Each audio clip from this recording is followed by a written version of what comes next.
welcome to the 2024 F1 Sim Racing World Championship and welcome to race afternoon. I am so excited to be back here with you guys. It's Ariana Bravo once again hosting, and I have an amazing team alongside me who you will be introduced to as we go through our race shows. So qualifying done and dusted. For those of you that might just be joining us, we had two qualifying sessions earlier on today for Jeddah and for Spielberg, and it was Freddie Rasmussen who managed to grab a pole in one of those.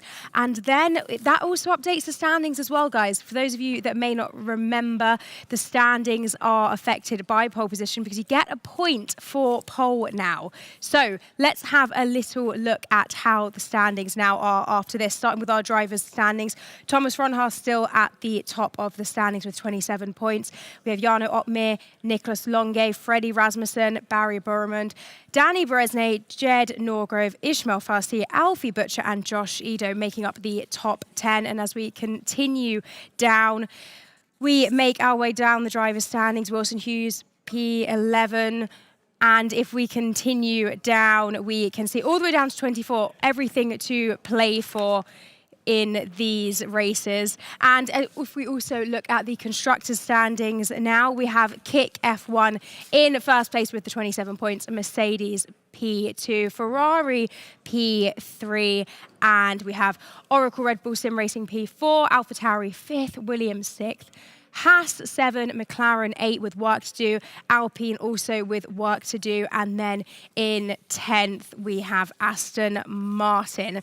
Now, as I said, qualifying is done and dusted. Freddie Rasmussen grabbing pole in Jeddah and Thomas Ronhaar in Spielberg. But for now, let's introduce you to another member of our team. Claire Cottingham is ready to go with an interview. Claire, who have you found? Well, I've come alongside to Ferrari. Wonderful to see you. Could you just introduce yourself to anybody that doesn't know you? Yeah, my name is Tiziana. I'm the Scuderia Ferrari Sports Team Manager. You say it so much better than I could. Even no, I can't do it with the accent. Scuderia. I can do it. Look, we want to talk about your team. Obviously, we spoke to Barry earlier. He has picked up 2 second places in qualifying. He was happy about it. But he wanted pole position, didn't he? Yeah, of course, I can understand it was just for 5 milliseconds, but I mean, the race is now, so let's be confident and we will see what's going on. Now, I want to know about your history within esports and with Ferrari as well. What got you into the whole sim racing world? I started in 2020, but I started in Ferrari like 25 years ago. I was in the marketing department before. I decided to move to esports because I really believe that esports will be important. It's already important to me. And I mean, I manage the team. I'm very proud of the guy. I'm pretty confident about today. Let's see. It's going to be a really exciting day out there. Now, of course, if you haven't been following qualifying, we've got Jeddah and then we're going to have Austria today. So we've got a jam-packed afternoon as well as jam-packed next few days. Now, how have you prepared your drivers for such an action-packed few days? Yeah.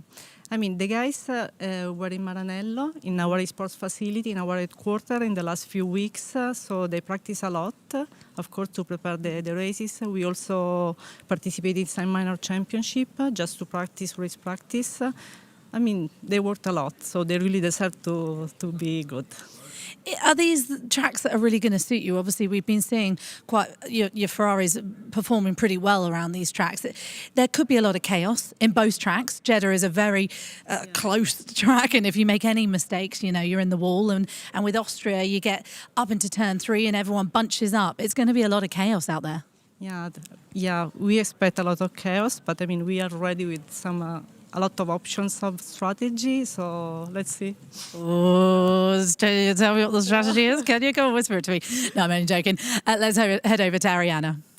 Thank you very much. I've made my way down to the Red Bull Sims, and as you can see, I am joined now by Andre Kunzman, who is the Chief Performance Engineer at Red Bull Sim Racing. How are you feeling? You got one of your drivers on pole position. That must feel pretty good. It's a good start for the day. It's a good start for those 3 upcoming days. So yeah, happy with that, obviously. But the points come from the race, so that's what matters. I know there's going to be a lot of pressure from behind, but we're going to play it safe. We're going to think about the championship, and we'll not go into some over-aggressive strategies or maneuvers. So that's the plan, really. we've heard lots of talk of chaos, especially in terms of Jeddah, a circuit that is so punishing if mistakes are made. So completely understandable why you're thinking of the bigger game here. Yeah. But of course, it is all to play for. If we turn our attention to Spielberg, how are you feeling about that? Not lining up on pole, but still plenty to play for. We have also Josh on P5, so I think there's a good opportunity that we can work together. I think it's, at least for Fred, he'll have protection from our second car. So again, we're looking ahead, of course. P3 is a good start, but ideally if we can make up a position or two. But once again, if you finish top 5 all the races, then that's something we are happy with. Of course, we want to win, but ultimately it's not about individual race wins or individual results. It's about bringing it all together for the whole championship. So that's what we're after. That's what we are here for. Yeah, and of course, there's so many races in Event 2. We've got multiple races across these 3 days, so plenty of opportunity to make up points. Just a word on how this format is working for the drivers. So full on having the 2 qualifyings back-to-back and then switching to the races back-to-back in the afternoon. What is it like for them? How has it been? I mean, the whole preparation is obviously quite a bit different than in the previous years, quite a bit different than any other events. You have 6 tracks, obviously 6 times quali, 6 times race, so all in 3 days. So the preparation is, I think it's all about compromise. It's all about finding the pace and ultimate performance without actually over-committing for one specific scenario, one specific condition, one specific track. It's more about being consistent on all the tracks. It's all about really trying to maximize the consistency rather than the ultimate pace. And that's what we tried to do in past weeks. So yeah, let's see how it goes for us. Well, definitely going well so far. Both drivers starting in strong positions for both races. Good luck. We look forward to seeing how you go. And now let's hear a little bit from Barry and Nicholas. Jeddah Corniche circuit, it is going to be for the first time ever here on the F1 sim racing calendar. So I tell you what, a big question mark, a big mystery around this track. I, for one, am really excited to see how this qualifying session is going to go.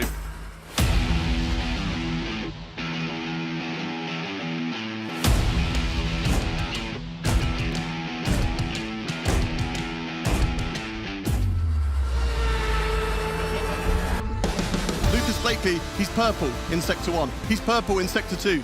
Can he go purple in Sector 3? It was certainly an intense one. This track is insane. There's so many places where it can go wrong. That's the big question. Purple in the first 2 sectors. Can he make it a perfect trio? Lucas Blakely, the current reigning F1 sim racing champion, comes up towards the line. Goes immediately though, third fastest. That final sector was key. A bit disappointed with my final run of qualifying naturally, as I feel like there was a lot more in the tank, but it just didn't come together on the last lap. That's racing. Just get on with it now. We're starting P5, so still a great place to be. Here comes Barry Burman, the rapidly fast Iranian. He goes to the top, immediately tramps the 125.373 to the field.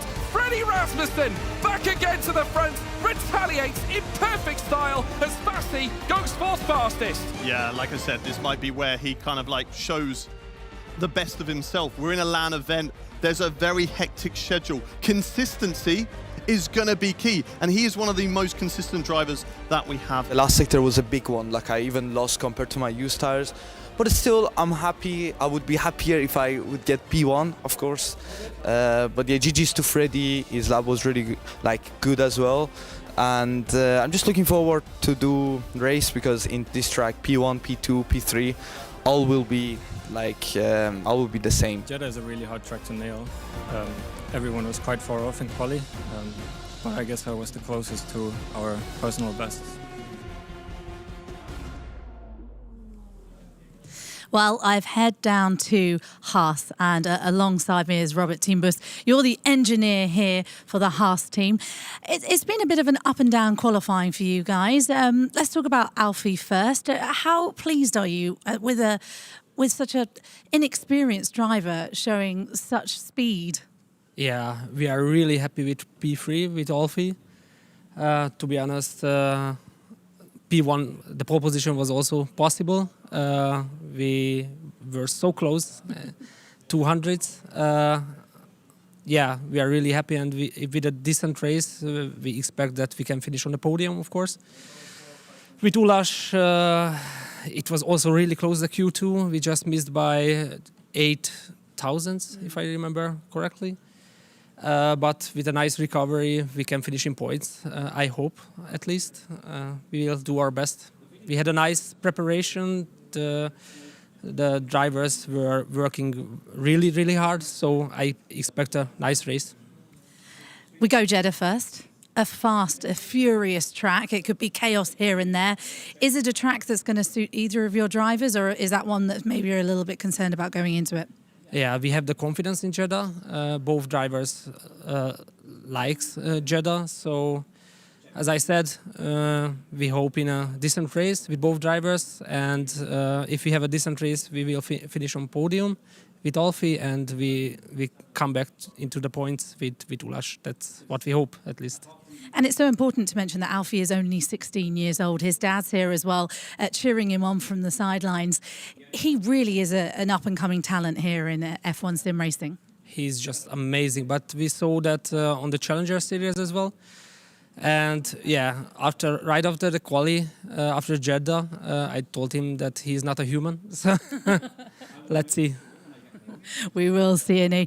Well, we've got some really exciting racing coming up. Of course, we're going to go to Austria very shortly. But first up, we're going to go to the streets of Saudi Arabia. Let's head over to Jeddah, shall we? Because all these guys are waiting to go racing.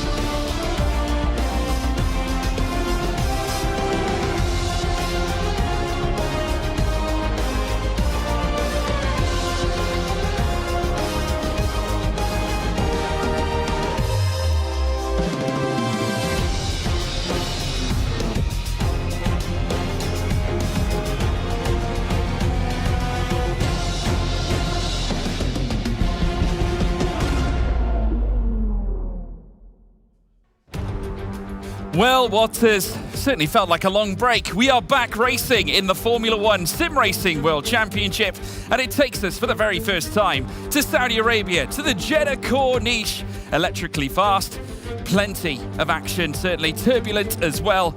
Overtaking zones are plenty.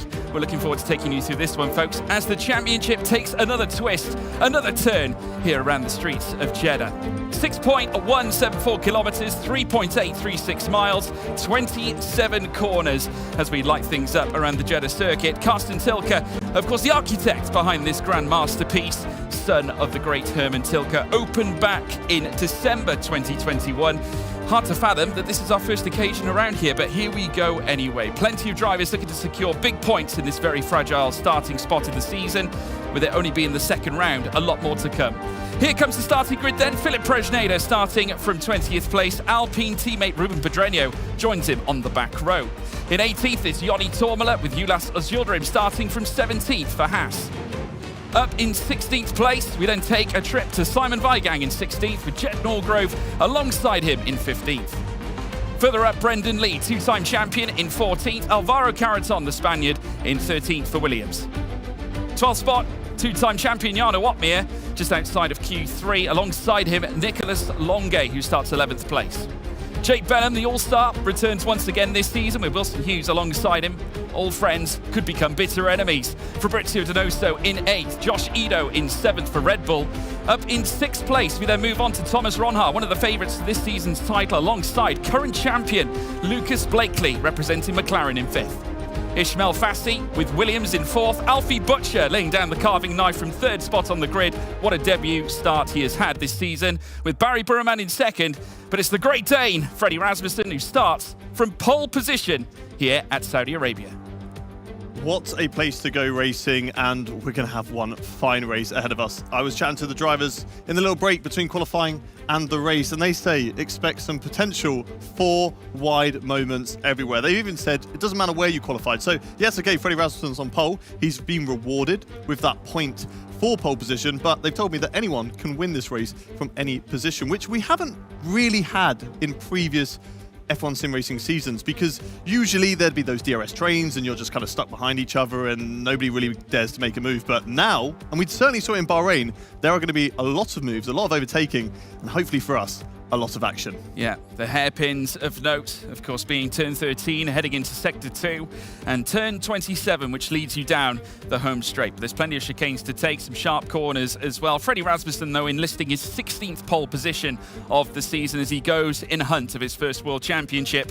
It has been a story of second place now for a considerable number of seasons. Thomas Ronhaar and Brendan Lee, teamsmanship there between the two, of course, representing Kick F1 Esports. Ronhaar, of course, coming off the back of winning back at Bahrain in our very first round. He'll be looking for a very similar result this time, Hayden. Yeah, starting down in 6th position for Thomas Ronhaar, which you don't think is that low. It's still in the top 10. It's midway through the top 10. But for Thomas Ronhaar, that's a low qualifying performance from himself. So he'll be looking to bounce back and put himself further up the field. But of course, as we've said, strategy is going to be vital. And that's something that a lot of teams are going to be looking at. You're looking at potentially mainly a one-stopper, medium hard or hard medium, but we could potentially also see, and I wouldn't be surprised to see it, the softs being whipped out at some point, whether you go soft hard, but more likely take the hards, take the hit first, and then softs at the end. And likely if we have teams with drivers at either end of the bracket, should we say the bracket of order that we have here across this grid, obviously we might see differing strategies across the field. It's going to be very exciting to see who extrapolates what at the very start of this race.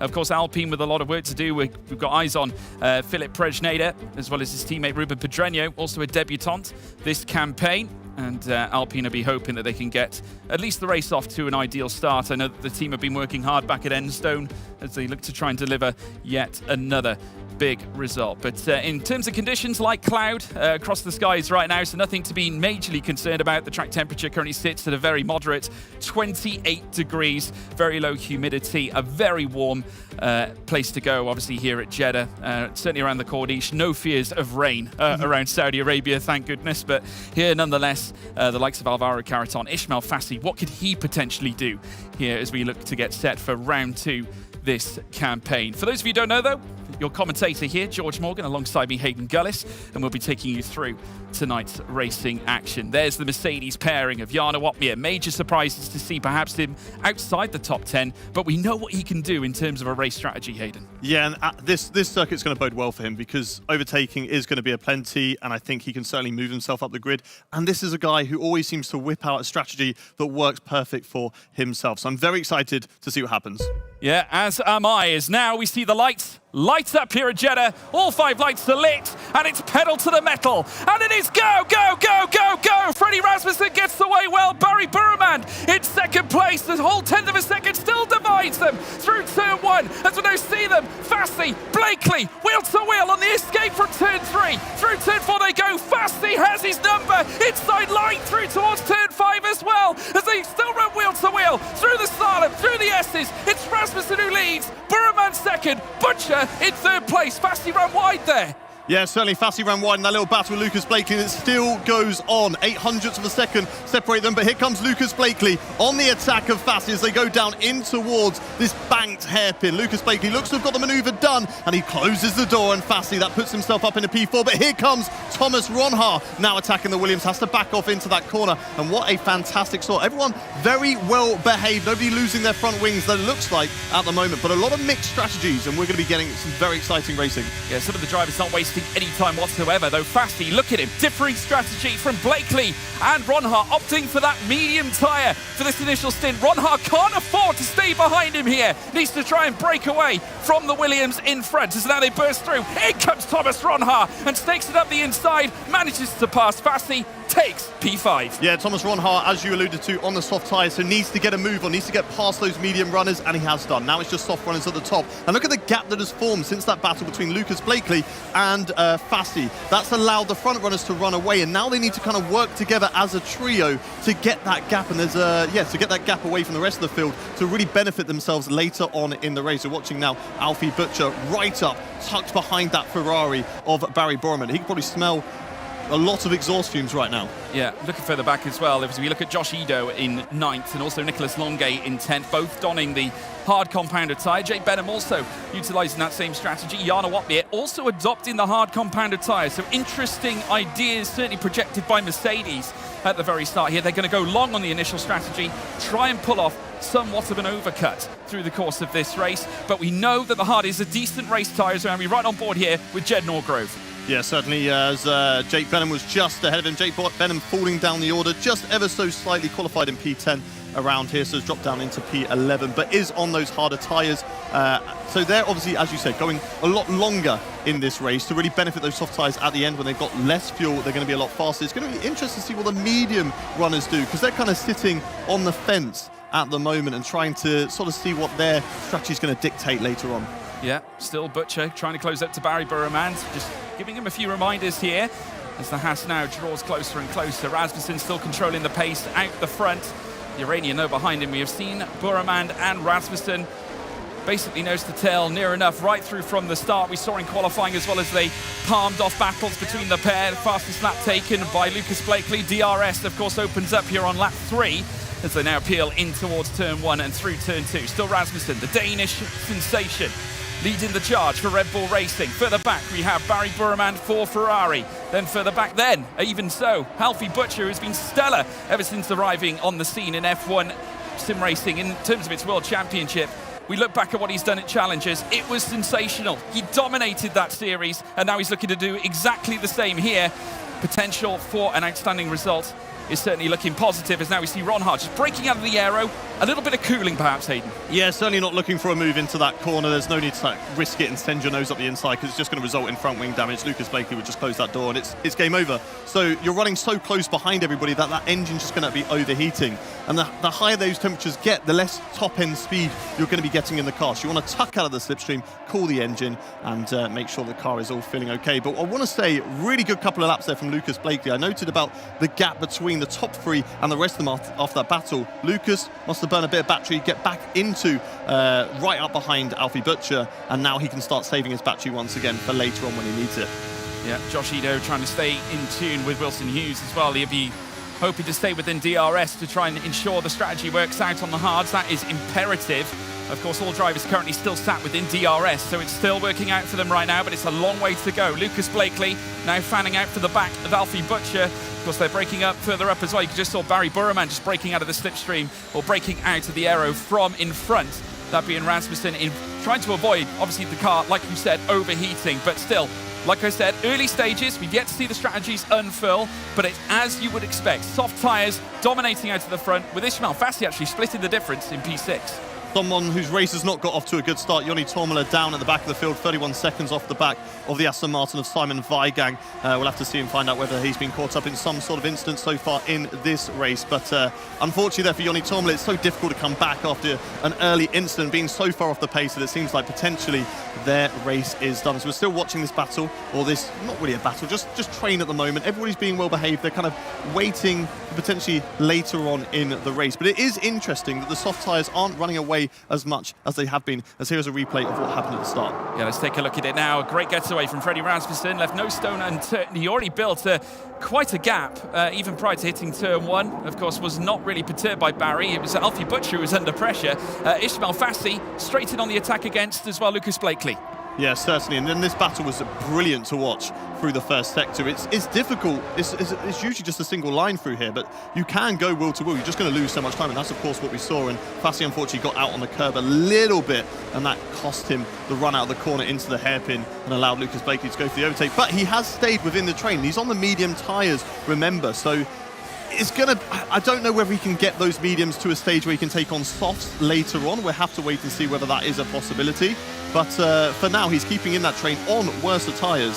So it'd just be interesting to see what he can do later on in this race. Or once the guys who are running on the softs, their tyres get to 25%, that's when the drop-off is. That's when they kind of utilise the best of their tyres, and the performance just kind of plateaus after that. So if Fassi is right in this train and has tyres that are less than 25%, which obviously he is going to have, because he's on mediums compared to their softs, then he can potentially pick up a couple of overtakes and move back up the order. Yeah, and the longer he runs these mediums, the better for him. It opens up more strategy options. You know, you could go for a Hail Mary strat. We were discussing this, of course, coming into the weekend. We love a Hail Mary strat. I don't mind a Hail Mary. Yeah, there's a few of them on it with the hards to the softs.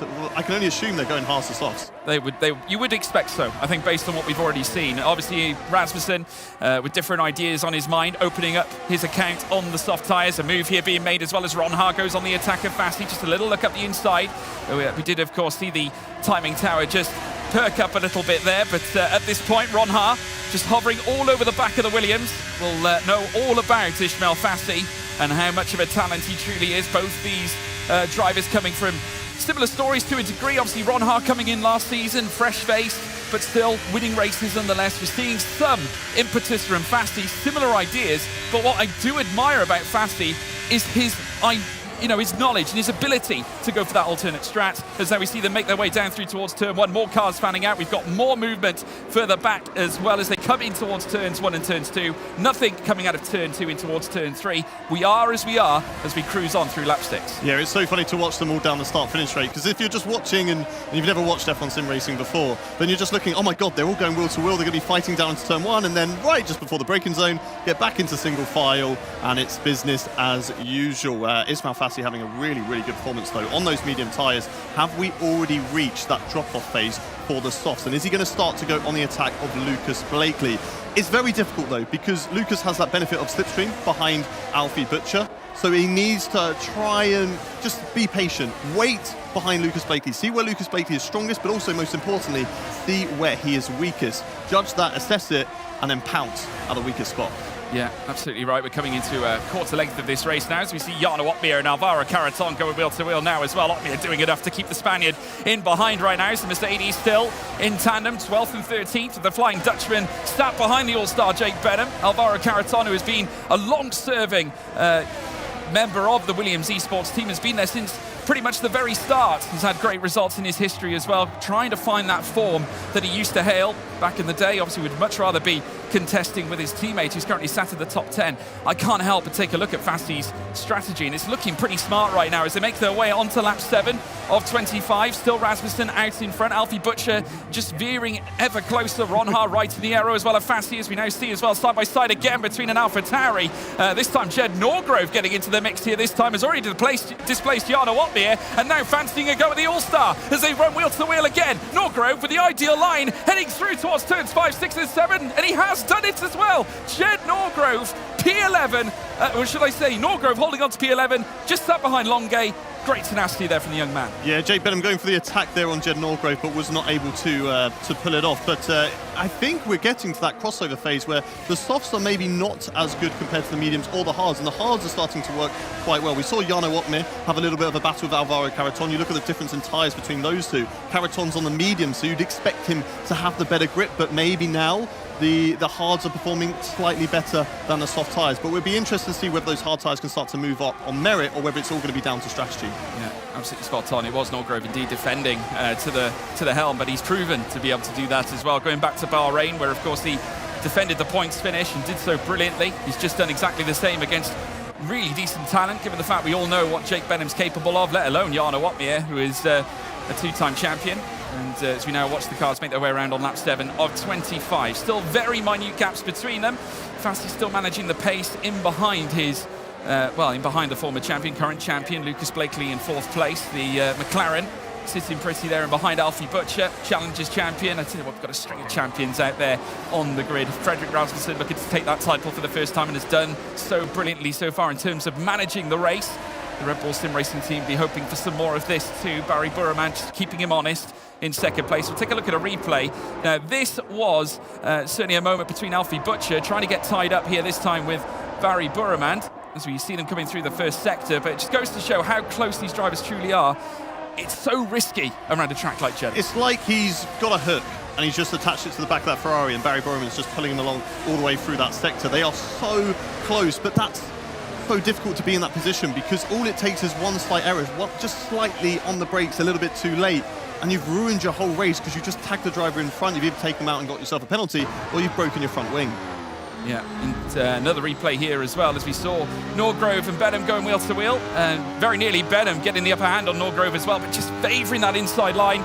Jana watching it all unfold very sensibly, I think, backing off. Benham had to forego the place, could not quite get the job done, and it would be Jed Norgrove holding on to that 11th spot as well. So already an electrifying start to this race. We're only in the first stint, haven't yet seen pit stops unfurl, but it's going to be fascinating because we've got 3 different tyre compounds throughout the entire grid. Yeah, it's always going to be difficult to make an overtake into that corner because the inside driver dictates the line, and you have to be really trusting in a driver on the inside to give you that room. Obviously, Jed Norgrove was never going to do that. He's going to close the door because he is ahead and he has the right to do so. So Jake Benham, rightfully so, backs out of that one and lives to fight for another day. As we're still watching the front runners also close together. Lucas Blakely right up behind in P4. There was a little bit of separation lower down in the field. Simon Weigang, Philip Presneda also with about 2 seconds off the pace, whether they just had a bit of a battle themselves or a mistake there, but they've managed to close up the gap as well and get themselves back into this train. Joni Tormela is catching up.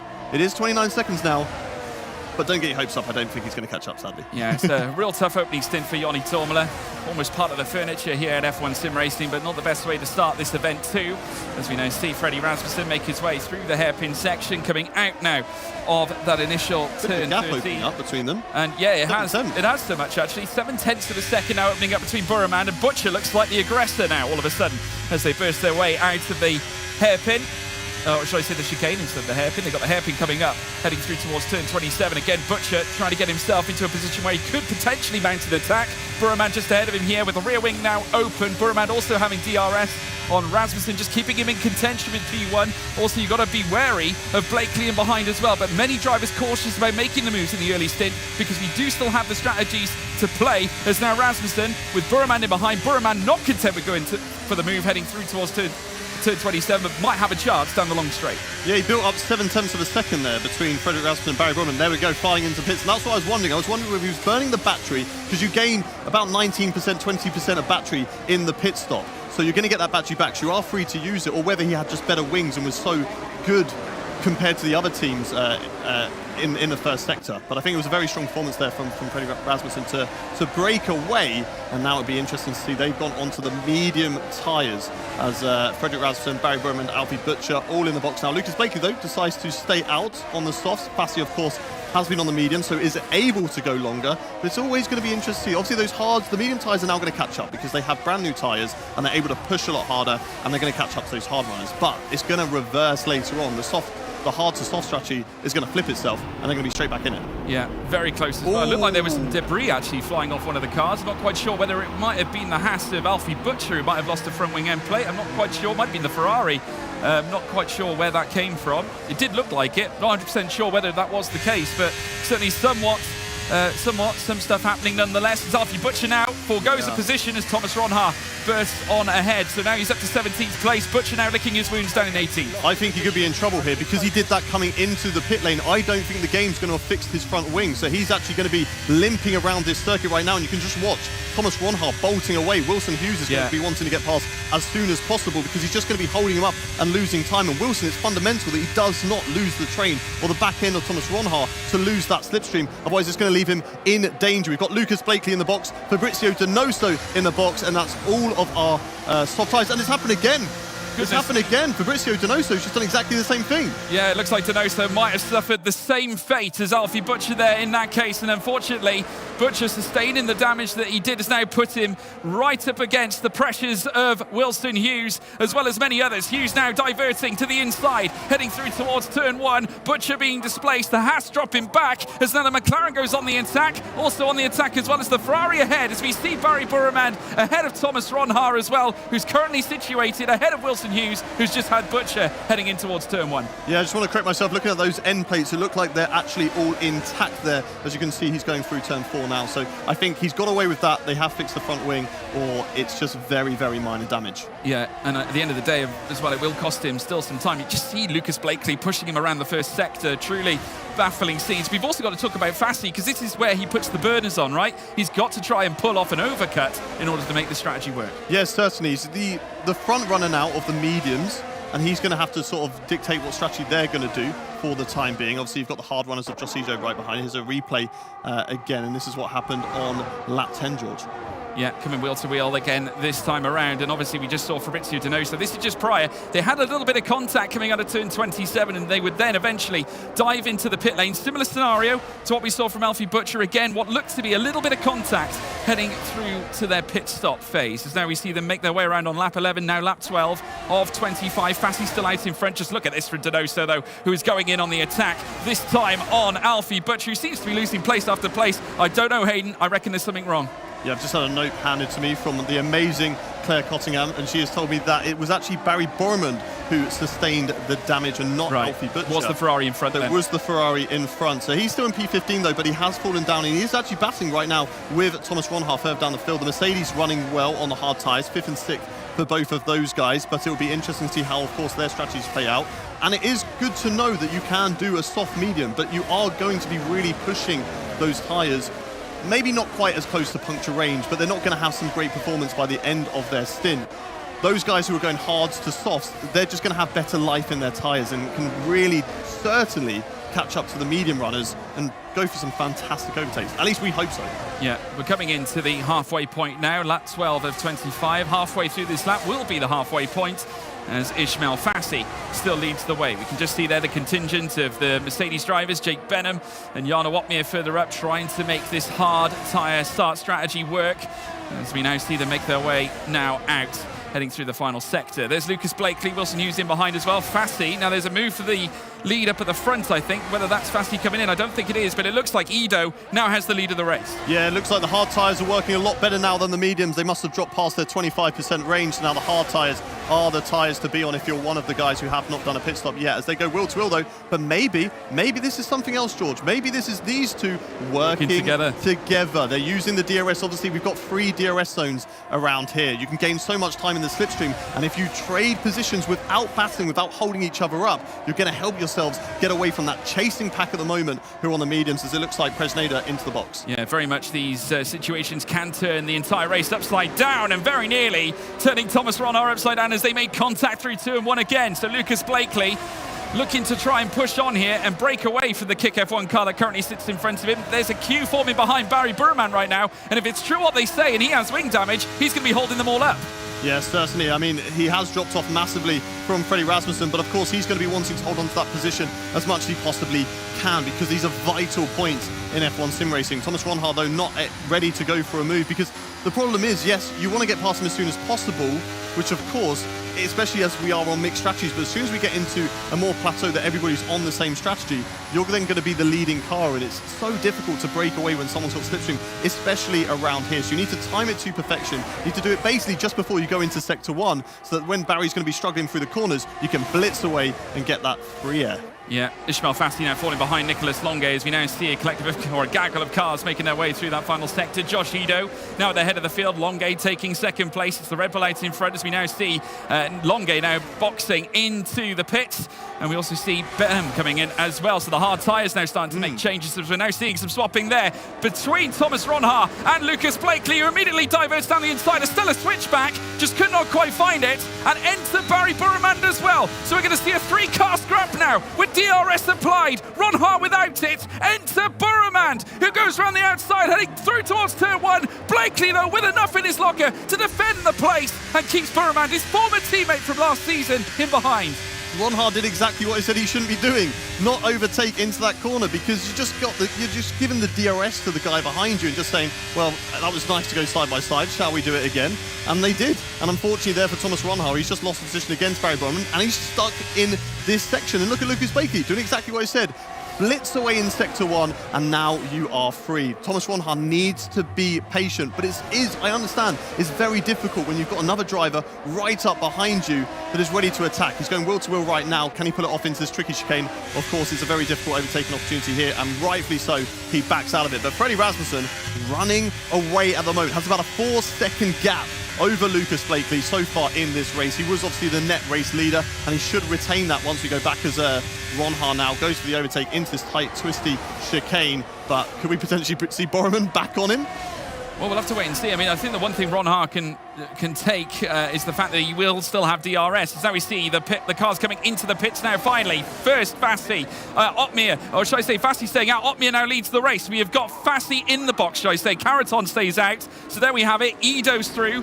Jed Norgrove as well in the pits, as well as Ulas Ozildarim, Simon Weigang as well boxing too, as now Rasmussen looks to try and take his place now third in the timing tower, and almost certainly will retake the race lead, as now we see them coming down in towards turn one again. Wilson Hughes with Barry in behind. Donoso now on the attack as well, as we see them go wheel to wheel. Coming out of turn two this time, the Aston Martin looking to favour the inside, as now Burman tries to separate himself away, and unfortunately this led to Donoso moving up into 7th. Barry Burman is doing everyone who is on this alternate strategy an absolute solid right now. Even, notably, his teammate who only boxed one lap ago. Maybe it's something very similar to what we saw in real life with Kevin Magnussen holding up the rest of the field to help out Nico Hülkenberg to get himself into the points. Obviously, Nicolas Longe is going to have to do a little bit of work, but he qualified outside the top 10. He's P10 at the moment. He's going to have much better tyres than those guys in front of him. So he's going to be able to use those, certainly now, but definitely, you know, at the end of this race, he's going to have better tyres. But those guys on the softs, watch out for them, because they are right on the back of this train and they are absolutely flying. Well, depending on what happens here now, Jarno Opmeer could yet see himself in the top 10 coming out of the pit lane. Obviously, with all the battling that's happened further down, we've of course seen Barry Burman holding up the train of cars. Definitely does seem to be something wrong with him here, with Donoso now on the tail of Wilson Hughes. I must say, Donoso's impressed me so far from what we saw in qualifying. Almost vintage Donoso Delgado as he now looks around the outside. Jarno Opmeer now boxes, as does Caraton. So Freddie Rasmussen should retake the lead of the race as they now head through the final corner at turn 27 to begin very shortly their new lap now. Caraton coming out of the pit lane shortly. Rasmussen does indeed retake the lead, and now they will be as they were, with Blakely now up into second, Ronhaar in third, Hughes in fourth place. Now where does Otmir come out? He has got fresh medium tyres, so he will get those to the end, no problem at all. It's interesting to note though, Caraton has gone for softs. Yeah, I'm surprised that Jarno Opmeer also didn't go for the soft tyres, but maybe they just feel like the softs are going to degrade too much by the end of the race and it's not going to be beneficial. They're not going to be able to maximise those. So onto the mediums, but onto the attack as well, as Fassi and Brendan Lee get past Borman there, move themselves up position. Barry Borman just dropping through the pack, so I don't know if he's had some sort of bigger issue there or running wide. That's massively costing us. Fabrizio Donoso has a little look around the outside, but settles for P5 for the time being. For the switchback on the inside, but not quite able to get the overtake through that cambered corner, and obviously rightfully so, sitting back, as we've got a close sort of three-wide battle there. Jake Benham in P7, but Nicolas Longe having a little look on Benham, but also trying to defend at the same time from Ismail Fassi behind, and they're all stuck behind Alfie Butcher, who's another driver who has been struggling. I do believe that Alfie Butcher might have been carrying some form of damage, because he has got a 3-second gap to Fabrizio Donoso. And look at this cluster of cars, George. Yeah, a little love tap as well from Longe on the back of Benham, and two of them go through as they now look to blast past Alfie Butcher and move ahead, two at a time, and they're not alone. Ismail Fassi trying to do the same, as now all of them a gaggle. Now Noah's Ark into turn 27, they're felling out to 4 wide. Incredible now, as you see Ronhaar trying to hold his line through the inside, coming out of turn 27, the final corner lit up as they burst down this long straight. Longe now leads them with Benham in behind. What about Fassi? Where does he factor in all this? We've got him moving to the inside. He leaves in late. The artist Ismail Fassi now moves into 6th. Longe down to 7th. Benham down to 8th. Wow, unbelievable. What an overtake there from Nicolas Longe to get it through that tight, twisty chicane, flat out, full commitment, and then Fassi on those soft tyres coming through the ranks, doing exactly what he needed to do. Up into P6, but now he's got to close up that gap. It's a 2.4 second gap. Obviously, you can utilise those tyres, that benefit of pitting later on and having that advantage of much better rubber. But 2.4 seconds is a bit of a gap, but also need to look out for Longe behind and make sure they don't overtake each other. And let's watch this replay back once again. Look out for Longe on the inside, full commitment, and never mind, we're going to go back racing once again. We might look at that replay later on as we have a little look at Alvaro Caraton on our screens right now. Alvaro on the soft tyres as well. We'll be looking to do something similar that Fassi has been doing, but now it's all about those guys catching up. Jarno Opmeer, yes, okay, a little bit further down the field than we would have expected him to be, but he has got much fresher rubber and can really push this race now. Yeah, and the one thing that's obviously on Rasmussen's side right now is that he has got a 3.4 second advantage at the front. He is home and clear. No need to worry about DRS. Attacks in behind. Longue, though, with DRS. Now looking to attack Ismail Fassi. Easy as you like as they make their way through the final corner, though he might come under scrutiny heading in towards turn 1. And there's a train of cars who would very much like to have a go against this Scuderia Ferrari. Fassi now, one of them, looking to try and blast past. Joining him, the all-star Jake Benham, who swaps outside to inside and makes his way past Longue now, who now tries to hold on as best he can, but Benham doing enough to keep the Ferrari at bay. Fassi retaking the place that he initially lost heading through turn 27. He said, no chance, mate, I'm having it back. Whilst it was a great move there from Jake Benham, I don't think it was wise. These guys need to start to work together to try and catch up, as Alfie Butcher has sadly retired from the race. I believe that, yes, it looks over the screen, that is in the pit lane. So Alfie Butcher has called it a day, sadly. The little bit of front wing damage going into the pit lane, but I'm sure he'll bounce back. He's a great talent, so I'm sure he'll bounce back later on in the race in Austria. But yeah, I don't think it was a wise move there from Jake Benham, because it compromised both himself, Fassi and Longue going into turn 1, and it is vital that they work together, slipstream off each other to try and catch up. They are now within that 1 second, but you know, you want to do it as early as possible. You want to get as close to that train as early as possible to maximise the amount of time you have left in this race to get these overtakes done, because you want to be patient whilst also aggressive. It doesn't make sense, but it kind of does make sense in F1 sim racing, because if you go too aggressive too early, you're just going to break your front wing, and when you have not that much time to make the overtakes, the pressure's kind of on to be that aggressive. Yeah, it does make you wonder whether Jarno might be questioning his decision to go on to mediums at this point. Josh Ido moves up to 10th. Fabrizio Donoso also on the attack of Wilson Hughes once again. These two have been going at it for quite some time now. Further up, Ronhaar as well, tucked in behind Lucas Blakely. Current reigning champion against potential champion this season. Of course, winning the race last time at Bahrain. Now looking to try and stamp his authority here into turn 1 at Jeddah. I think more so defensive-minded against Blakely's teammate Wilson Hughes in behind him. Donoso, though, waiting to pick up whatever crumbs he can get. This has been a great performance from Fabrizio Donoso, the Chilean, who has been also in amongst F1 sim racing for such a long time. I harked back earlier to his performance at 2017's finale, where he took Brendan Lee all the way and very nearly came out on top as well. It was misfortune that phased him on that occasion, but he stands to get good points this time around. Rasmussen, though, still comfortable. 3.5 seconds. Fassi still trying to close up as he goes wheel to wheel with Donoso. Further back as well. That's a daring move there from the Williams as he looks to try and challenge. Johnny Tormela takes the fastest lap of the race, and Fassi's done it, you know. He loves Jeddah. He takes P5 away from Fabrizio Donoso. He's absolutely flying at the moment, and he needs to do that on these soft tyres. He needs to get through this field as quickly as possible if he wants any chance to catch up to Freddie Rasmussen. 3.6 seconds, it doesn't look like it's going to be likely, but you never say never here in F1 sim racing. He now needs to get on the back of Wilson Hughes, use the benefit of these soft tyres, and try and pounce him as early as he possibly can whilst doing it safely. Fabrizio Donoso, fantastic performance so far, but sadly on the back end of this train, they're on the older tyres compared to these guys. He's just trying to defend there from Jake Benham to move over out of the slipstream. Breaks late right up around the outside there. Fassi boxes him in with Wilson Hughes, and Fassi nearly puts both of them into the barrier. They get through okay, they're still going. This is fantastic battling, George. So close to carnage coming out of turn 27. I must tell you, Fabrizio Donoso, ice in his veins, still trying to close up to Ismail Fassi, who leaves it late, down the inside into turn 1, attacking Wilson Hughes, trying to pull off what Donoso couldn't a few laps ago. Of course, he's been trying so hard, the Aston Martin, could not quite typify the Scotsman in front of him. Fassi, though, is going to try, and he's on better tyres, only 5 laps old soft, better grip, lots to offer here for this Williams. He wants the podium, and he knows it's right in front of him here. Definitely worth going for the move there, but needs to be careful. Needs to make sure he's 100% confident he's going to get it done, just like he is right now. He's using that grip, he's using that advantage on the inside of the bank corner, and he can really throw it in there. And he's moved himself up into P4. Great move there from Fassi. I think he's made a few overtakes into that corner now. It's one of his favourable ones. He loves Jeddah. I've seen many a move that Ismail Fassi has made around the Saudi Arabian circuit. The Corniche speaks. I tell you what, it's the canvas. That's why he's the artist. That he is absolutely stellar. Ismail Fassi in 4th, chasing after Lucas Blakely. The Scotsman still trying to hold on. Jarno Opmeer also looking to move up a few places. A top 10 on offing. But of course, we've still got 5 laps to go. He could get a little more here because there's a train of cars in front of the Flying Dutchman.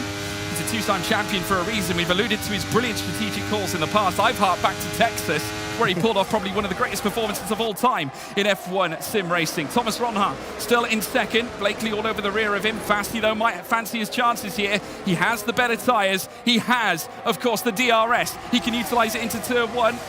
Blakely, though, is going to be more of a threat to Ronhaar. Has a look down the inside, still not opting for the move. I do wonder whether Blakely's backing off here, waiting for the opportune moment for P2. Yeah, I mean, there's no point trying to overtake Thomas Ronhaar and really battle through the corners because Freddie Rasmussen's so far away, you're not going to catch up as Alvaro Caraton gets a 5-second time penalty for corner cutting. Further back, Fabrizio Donoso going wheel to wheel there with Nicolas Longuet. I said earlier, it's difficult to go side by side through there. You have to be really trusting with the driver on the inside. A little bit of bump on the outside, but it looks like they've both gotten away with that. Donoso having a fantastic race, still on the points at the moment, but does need to watch out for those drivers flying on fresher tyres. We've got Freddie Rasmussen, we've not really mentioned him too much, but he's flying in this race. As Nicolas Longuet has a look around the outside, can Donoso hold it on the inside of the corner? There's still wheel to wheel, and he's just about going to close the door there on the Ferrari. Relentlessly powering out of turn 13. They now have another slalom to take, the Aston Martin, now under pressure from Nicolas Longuet. Donoso, though, doing enough to hold on to P7. A top 10 would be very useful in terms of their championship ambitions this season.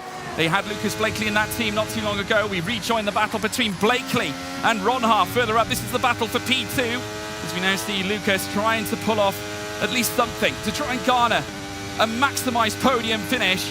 There you can see Ronhaar defended to the inside, trying to avert any possible overtake heading in towards the final corner. Blakely, I don't think necessarily concerned about turn 27. It's more the run down towards turn 1 if you're going to think about making a move, as we now see them.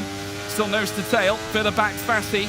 You do have to wonder how long Fassi softs can go on for here, Hayden. Yeah, I feel like they're starting to die off pretty quickly right now, to be fair, as Brendan Lee's going wheel to wheel with, I believe that is the Red Bull of Josh Edo that's just ahead of him. Let's go down into the first corner. Brendan Lee now on the outside through turn 2. We get the inside line through turn 3, but Josh Edo might have... No, he tried to close the door, but he was still there. Now Brendan Lee will have the inside line going into this next corner, but can't get it up the inside. He's just not far further alongside to really put his nose in there. But yeah, going back to the front runners, I think Lucas Blakely's just biding his time. He's pulling out that slipstream. Ronhaar's not defending. He's just taking the normal line through that corner. Lucas Blakely's pulling to the outside just to continue cooling that engine so he has that power later on in the race when he does want to go for the attack. Fassi, though, he is right in this battle, but yes, I do agree. I feel like he's utilised the soft tyres. He's got himself into a fantastic position, but now he doesn't have that advantage that he did over the other cars. He'll still have some good tyres behind him or underneath him, but they're not going to be as good as they were, you know, like at the start of his stint, of course. Just what does he have left inside that Williams in order to potentially deliver a podium result here for the very first time in F1 sim racing? And don't ever count out Fassi. He is wickedly fast. We saw what he's capable of in qualifying. Went against the grain in terms of strategy in the opening stint. The sole driver in the top 10, really, to go on the medium tyres, certainly in the top 5, as they're now seeing them come wheel to wheel. Again, this time Blakely going for the lead, or going for P2 this time around as they run wheel to wheel. Fassi now opting to switch back. He might get a chance here. Someone's going to be without DRS, and I think it's likely to be Ronhaar. No, it is. Blakely's not got DRS. It's Ronhaar with DRS as they hurdle down the straight. Fassi has it as well. Will he cut to the inside? Will he go to the outside? Who knows? Blakely defending, though, aggressively, taking the outside line through towards turn 2. Ronhaar forced out wide. That opens the door for Ismail Fassi, who now provides the undercut. Coming through towards turn 3. He's done it! Podium place now in the offing for Ismail, the artist, Fassi. Opportunistic move there from Ismail Fassi. He saw the door wide open off that little battle between Lucas Blakely and Thomas Ronhaar, and he just went straight for it. He's moved himself up into the podium position. Fantastic move there from himself. But now he's going to have to be the one who's patient, wait behind Lucas Blakely, get to crunch time, which will be the final lap, of course. And then I don't even know what's going to happen on the last lap, because we've got so many drivers so close to each other, and I'm expecting some more four-wide appearances. Well, talking about Hail Marys, I think we're going to see plenty of those coming into the final 2 laps of the race. We're going to be in for a real treat, folks. Strap yourselves in, popcorn in hand. It's going to be special here at the Corniche. You're now seeing them make their way around on lap 23 of 25. It's all a small matter of a couple of laps to go. Can Lucas Blakely hold on to P2? Will Fassi rip it away from his fingers? We'll have to wait and see. What I will say is that Fassi making superb use of those soft tyres right now. Looks calm and composed, nothing phasing him, but the question is, will Thomas Ronhaar phase him now? Fassi looking to the outside on Blakely this time. Who's going to lose DRS here? Is it going to be the case that Blakely, I don't think he's going to keep it, because the DRS detection point is long gone, and Blakely's going to be a sitting duck. Fassi knows it, so does Ronhaar. Who's going to win the battle through towards the first corner? Penultimate lap of the race begins, squeezing him to the pit lane side now, as we see Ronhaar defending, trying to keep Blakely at bay. He's done it. He holds on to P2. Fassi, though, down to 4th. Great respectful battling between those two. Lucas Blakely put Thomas Ronhaar right up against the pit wall, but left him enough room. But Ronhaar was not backing out. Sent it up the inside. Lovely wheel-to-wheel moment between the two of them. And this battle, I don't think, is over yet. We've still got a lap and a half left to go. Plenty of DRS opportunities, plenty of overtaking opportunities. And Fassi is another one who's going to be wanting to get in this mix. And look at the gaggle of cars that's behind everyone right now. We're going to be seeing a lot of overtaking. We're going to be seeing a lot of side-by-side action. And this is going to get really, really good racing. Yeah, good news for Mercedes. Jarno Opmeer now in the top 10. Of course, he's managed to work his way through the sea of cars that are currently sat underneath, and now still holding on to P9, not too far away from Nicholas Longate either. So we've got double points on offering here for Mercedes.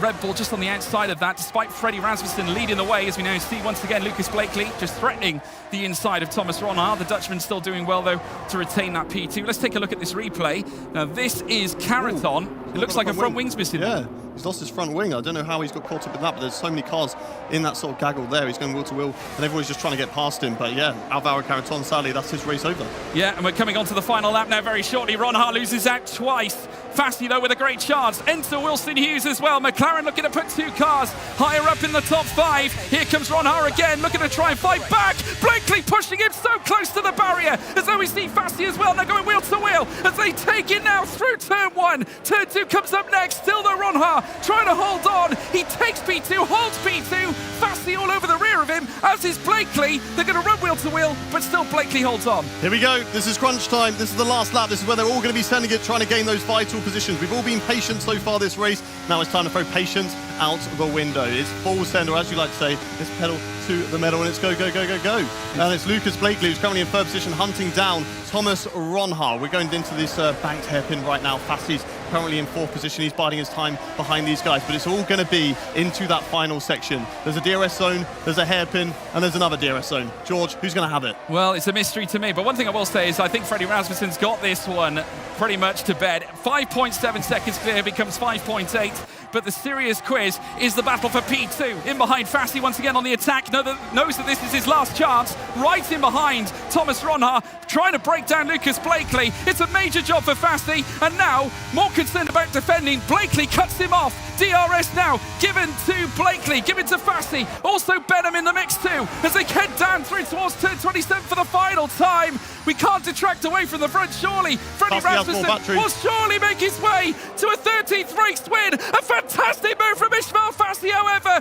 who will go up to the line. He takes P3, but Freddie Rasmussen, 13 races now. Unlucky number, maybe for some, not for the Great Dane. Take a bow. Freddie Rasmussen, race win here at the Jeddah Corniche circuit. What a fantastic drive for him. 5.5 seconds in the lead. Elation over there as well in the Williams pit garage. Fassi with a fantastic move on the last lap. Held his battery. Lucas Blakely was out of battery. You notice the rear light flashing. It means that he was harvesting energy. He was less than that 10%, which means he's not going to be gaining any advantages there. Fassi held on to 25%, round the last corner, got the inside line, blitzed the battery, and was able to move himself up onto the podium. Jake Benham, though, nearly got in that fight. P5, great result for him as well. And, of course, our championship leader going into this race, finishing in P2. But, George, what some fantastic racing that was. God, trying to keep tabs on that, but what a result for Freddie Rasmussen. Back again to the front, his first race win of the season, his 13th in his career in F1 sim racing since 2018.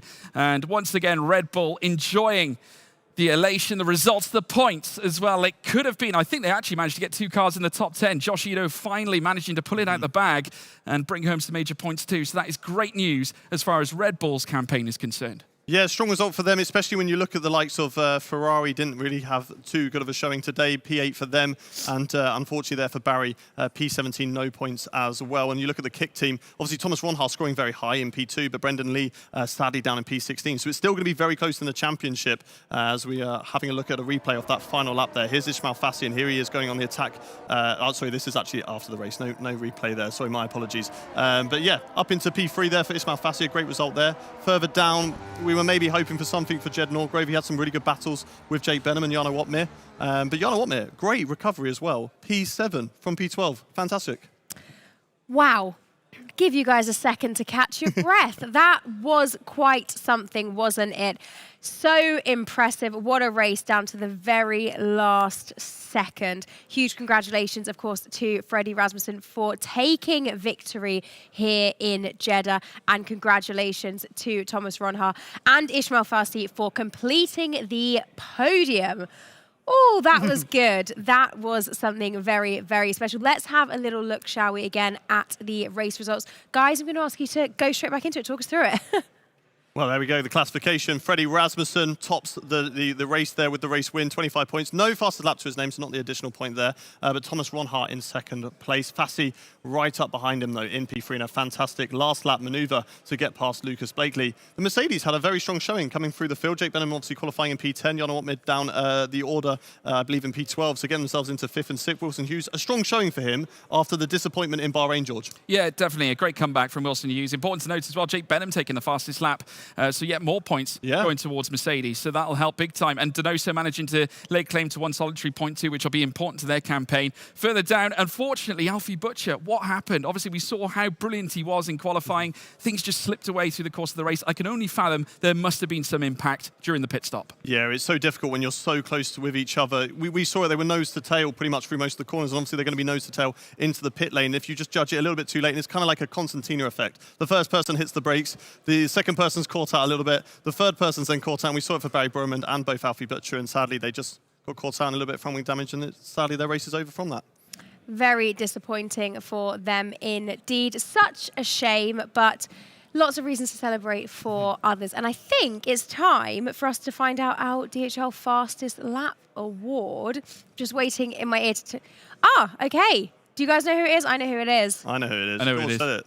Who? he gave spoilers away. I spoiled it. Oh, there's no fun. He took away your big moment. Spoilers. I'm sorry, That Ariana. was my moment. That was my moment. It is Jake Benham who nabs that DHL Fastest Lap Award. Congratulations to Jake. Very well done indeed. And now I think we have an interview. I'm just checking over much. We have an interview lined up and ready for you. Claire, take it away. Well, none other than the man at the moment. You didn't win the race, you didn't come second, but that move to take third place from Lucas Blakely was incredible. You just said to me you're shaking. Talk me through that one. Well, to be honest, right now I'm speechless. I don't know what to say. It's an amazing feeling being in the podium in my second ever sim racing race. I was very confident since the beginning that I wanted to go for medium soft. I just needed to maintain the people on soft behind me. Thomas and Lucas passed me, but then I regained the position to Thomas. Went along with the hard runners, and pitted at the right lap. Started to catch up to the people in front, and it's been very tough. At some points, I was nearly gonna crash in the S's in sector 1 as well. On the last lap, it was on the limit that I didn't touch Lucas Reyes. So I'm super happy, to be honest, but it's the second race of the season. It's a long season ahead, so hopefully we can get both cars in the points. I don't know what happened to Alvaro. I think he got damaged, but we've got Austria soon, and hopefully I can get points. You say it's second race of the season, but it's your second race in F1 sim racing. I mean, what an incredible achievement. George over there keeps shouting how you're the artist because you're a blank canvas. Well, I don't think you're a blank canvas anymore. You're drawing your picture in F1 sim racing, aren't you? I don't know. Maybe yes, maybe no. I just want to perform well, show to the team that we deserve these podiums, these points. I'm sure that we will battle for big things soon. We just have to keep working hard and results will come. Well, congratulations. Well done. Let's see how you do in Austria. Let's move over to Mr. Thomas Ronhaar. You haven't got your shoes on yet? No, not yet. I don't want to know. I don't want to go down there and smell. How are you? Congratulations. What a battle that was. I mean, I was just speaking to Ishmael, and it was a battle between 4 of you at one point, and at the end, 3 of you battling for that second place, third place, fourth place. I mean, and you came out unscathed. What I would love to know is how on earth you came out without any damage. I don't know, to be honest. It was a good fight. I enjoyed it with Isma, Lucas, and Jake in the end as well. So it was very good to be up there again. The tires were nearly exploding in the end, to be battling all the time. The racing was fun, and To be P2, I did not expect with the stride you were on, but yeah, very happy. You started in 6th, so you made your way up. Obviously, Lucas Blakely was just in front of you. Ishmael was putting everyone to their limit as well to the end. How do you think that, I was going to say, do you think you could have got to Freddie Rasmussen, but there was no way of getting him, right? It was basically, I think Barry tried to play the team game. I don't know if he had damage or not. It was quite hard to tell. But definitely a bit of team play was involved with helping Nico, which is understandable. That's part of racing. And yeah, just try to make him a cool, make it right moves at the right time. And I think that got me P2 today. So yeah, very pleased once again. And for you, what's so important is you're still leading the championship. So it's almost a consistency thing now. Yes, you would have loved that win, but at this point, 2nd place, you'll take it. And also the pole position point. I mean, you're flying. Just got to keep it up. Heading towards Austria, the confidence is an all-time high. Being on pole position always helps. So yeah, can't wait. Tell me how you're feeling about Austria. We keep talking about turn 3 and how much carnage there might be going into that corner. Are we going to see everyone? Because I feel like that race in Jeddah, you were quite well behaved. All of you guys were quite well behaved. I think definitely there's a good amount of respect between all the drivers, and it's good to see being able to fight like this. It's very fun, and it makes it more enjoyable as well for not only us but the engineers and the managers and everybody watching, to be honest. So yeah, very happy. Well, congratulations. Let me grab another driver, Alfie Butcher. Let's get you over here as well. Congratulations to you, Thomas. Alfie, just talk me through that one. How are you feeling? Yeah, it was. Had a really unfortunate incident going into the pits. I think me and Barry come off worse. I'm not too sure what happened, but it felt like a really tiny hit from my behalf anyway. And we picked up an orange front wing. So that was our race over, unfortunately. But nevertheless, we're going to try and do our best to bounce back in the next ones. And yeah. So how do you feel that the next race will go? Do you think Austria is going to be, obviously you don't want to pick up more front wing damage, but do you feel a bit more confident about that one, even though you've had a bit of a tough go? Yeah, I mean, we've had a little bit of a worse qualifying due to no fault of our own, really. But yeah, we're going to have to do our best and try and keep the head up after a tough race. Well, bad luck for this one, but we've still got Austria to go. So let's head back to you, Ariana. Thank you very much, Claire. As you can see, I've relocated to find our winner. Freddie, huge congratulations on the victory. How are you feeling after that one? Thank you. Yeah, I feel pretty good. It was a lonely race, but I take it. A lonely race is a good race when you're in first place. You seemed like you were under control pretty much from the start there, and it was just a case of building up that lead.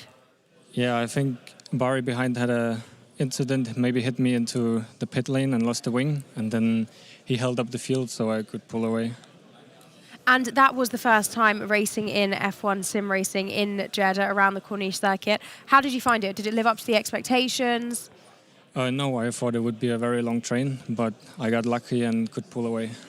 Yeah, and pull away you did. Congratulations for that. Of course, that's one of the races done and dusted, starting in pole position, so fantastic opportunity for you, and well done on being able to convert that to the victory. But we now look ahead to our next race. We're straight back into it with Spielberg. How are you feeling looking ahead to that? This one, I think, is actually going to be a long train and a mess. So.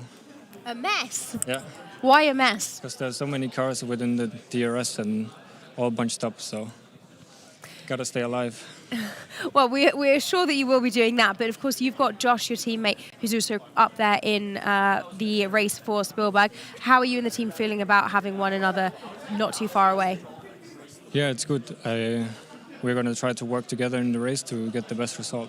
Well, we hope that you are able to achieve that. Thank you so much, Freddie, for chatting with us. Thank you. Congratulations. Go and celebrate for a little bit with the team before we get straight back into it with Spielberg. I am now going to relocate back to the desk, and I'm going to go back and meet the guys. And, of course, we can continue debriefing, guys. Look at this.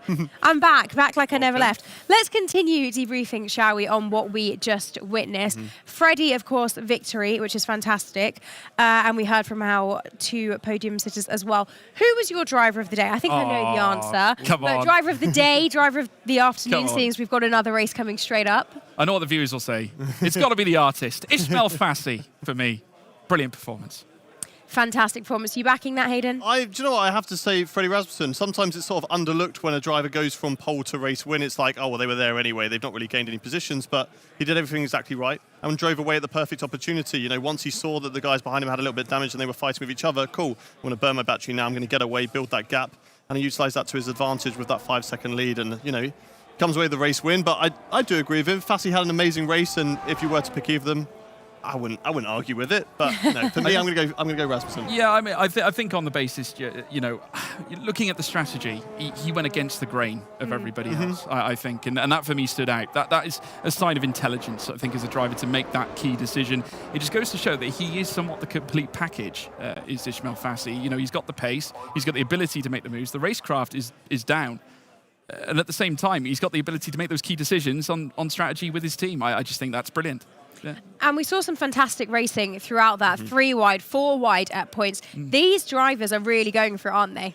It's why they're the best in the business, and it's why they're here. To the fact that they can go around a track like Jeddah, wheel to wheel, 4 wide at one point. Incredible. And, we did see a few incidences. Of course, in the pit lane, it's very easy to do that when you're so close together. And unfortunately, I don't actually know what happened to Alvaro Carreton in that incident. But other than those two, there weren't too many incidents that were going on out on track. And everyone was very clean, everyone was well behaved, but still gave us some incredible racing. So I love it.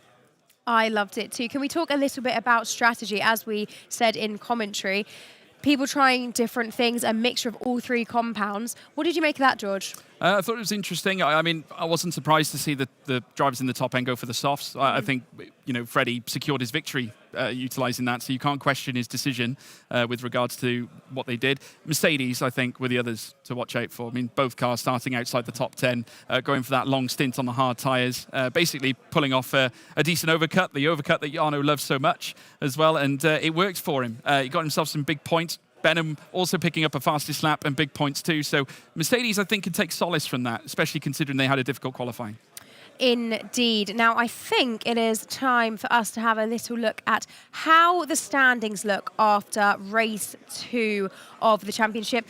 Talk us through it, Hayden. Thomas Ronhaar still leads the way, 45 points now to his name. Freddie Rasmussen, with that race win, puts himself up into 2nd place. 7 points the difference between those two up at the top. Jarno Opmeer still in the mix.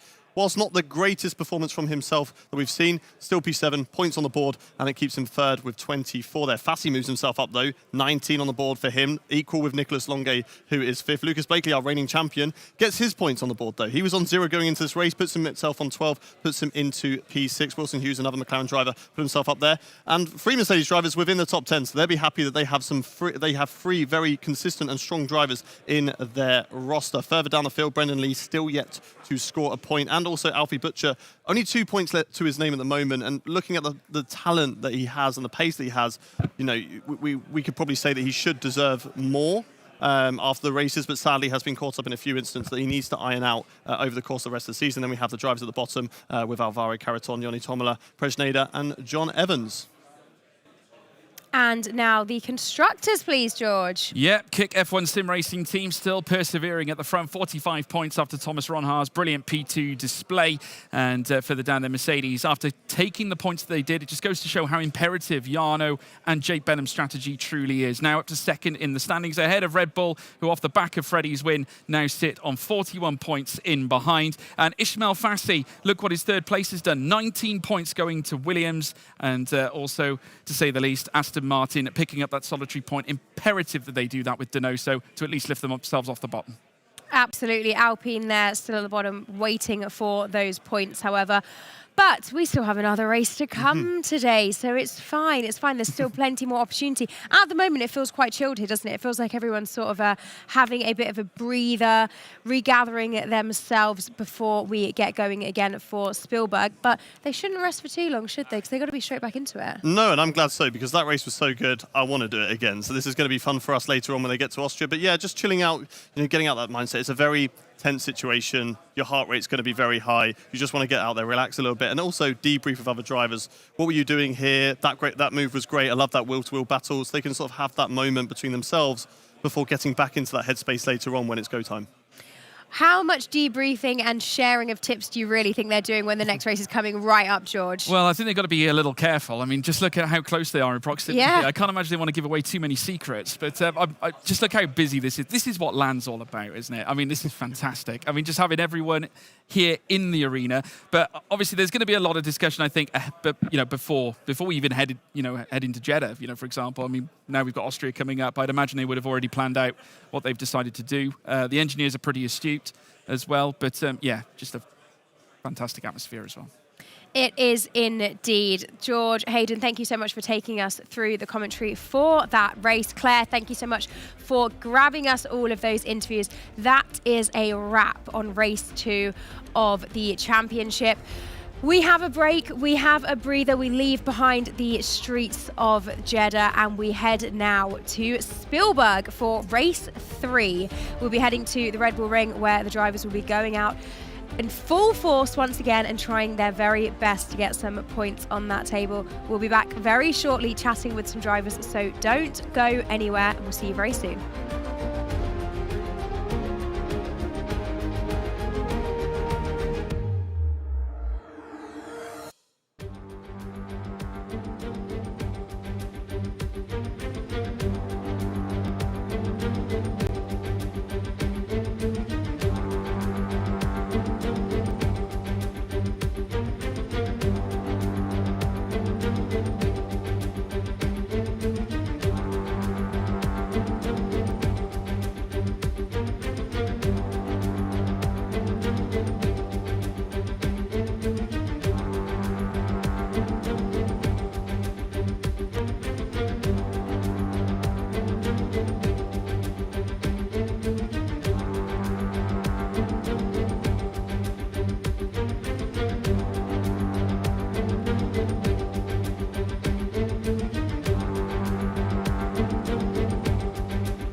So here we are.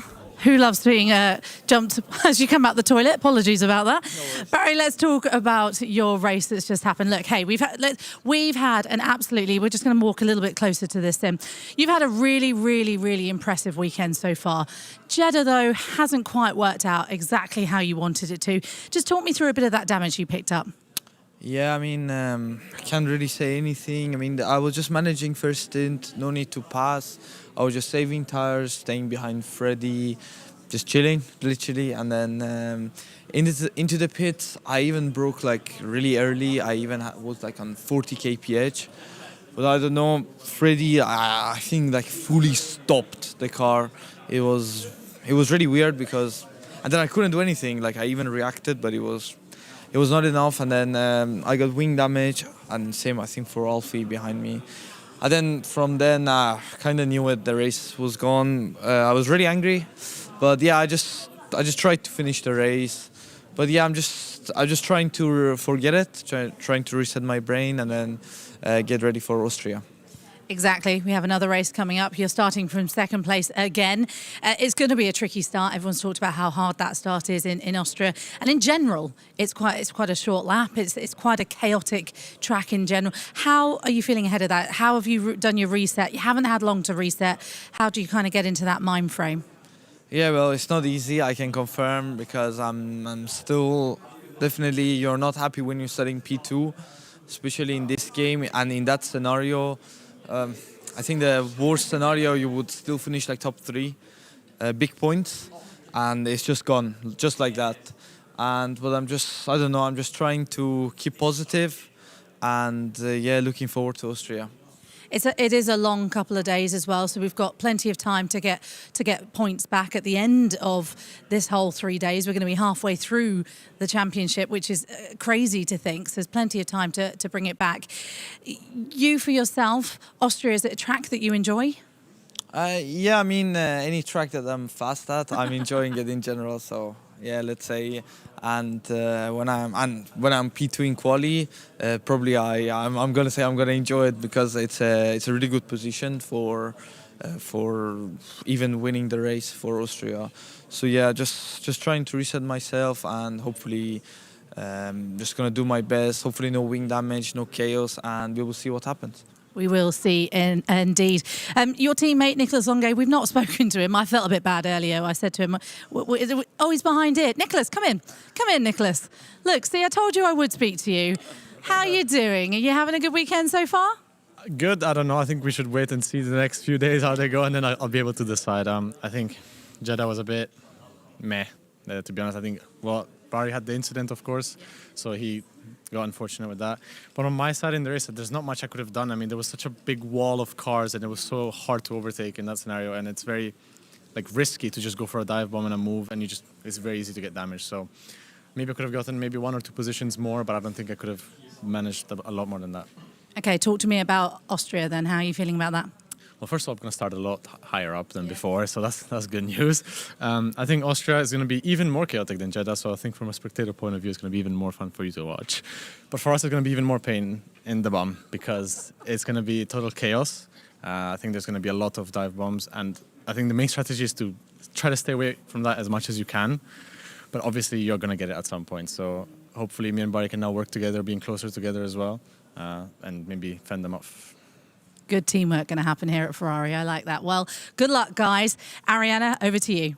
Thank you so much, Claire. As you can see, I've made my way down to McLaren, and I have found Wilson Hughes. Wilson, how are you feeling after that first race? Yeah, well, I'm feeling great. Obviously, it feels a bit more sweeter because we had a tough round 1. But yeah, I'm feeling really happy. I don't think you could put me in a bad mood if you tried right now. So yeah, very well. Oh, that's a nice response there. Now, we've seen that you've been pretty chilled here, cracking some jokes with the rest of the team.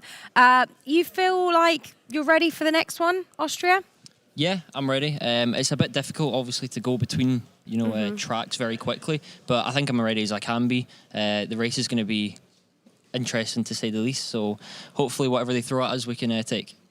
And what is it like shifting between the 2 different tracks? Like mentally, what are you doing to shift your mindset? How are you and the team preparing? Yeah, well, besides the cars being different, obviously, you've got a bit more wing on it, Austria, so the car's maybe a little bit more nippy.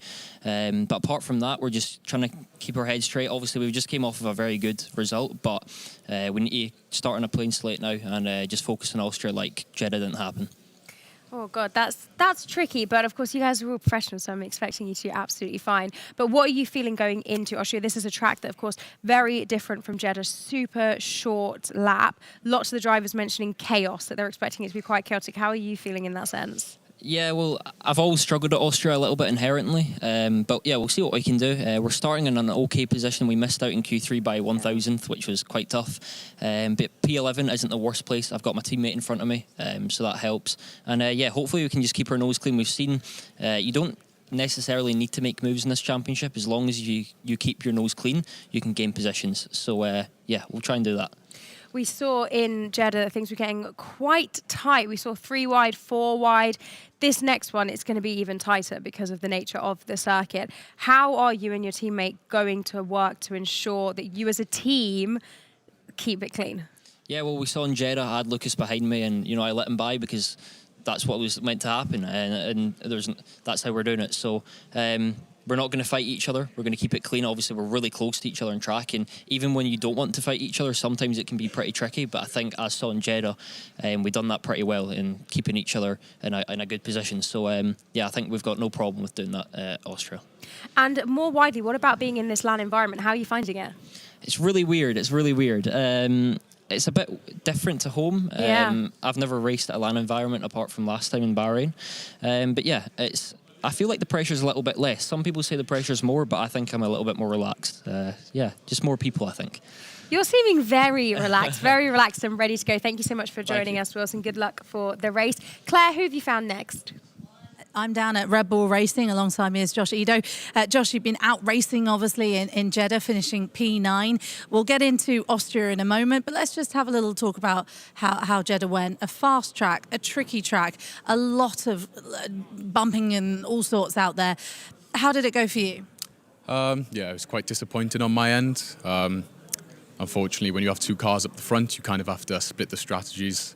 It's really hard to make it work when you have the same cars and the same tyres, because there's only really one proper pit lap, like the optimal pit lap, so you can't put both cars in there.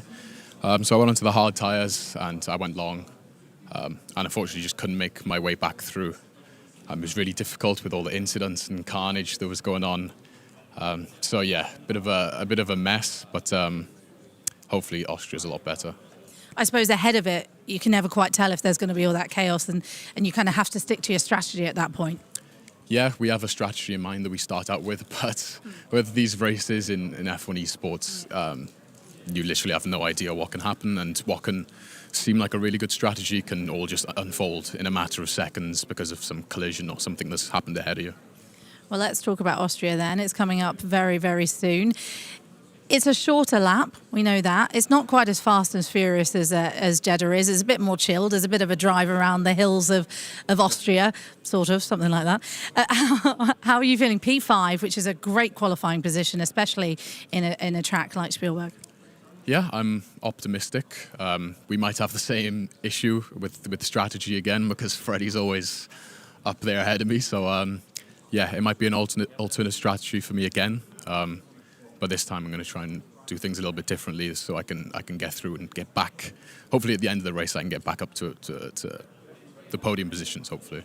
Okay, we'll give you some time to take those shoes off, get in your sim, get ready for Austria, because we do have Austria coming up very, very shortly.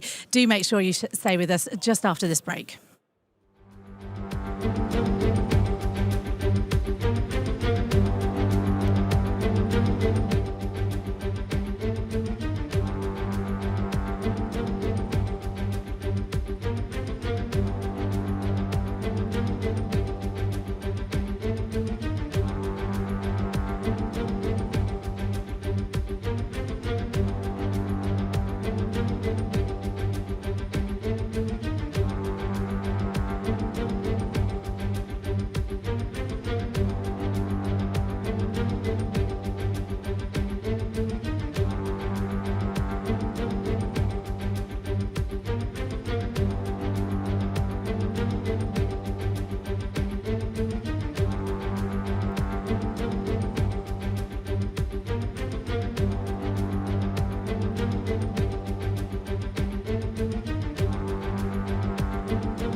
Welcome to round 3 of the F1 Sim Racing World Championship, and we are getting ready to go racing in Spielberg.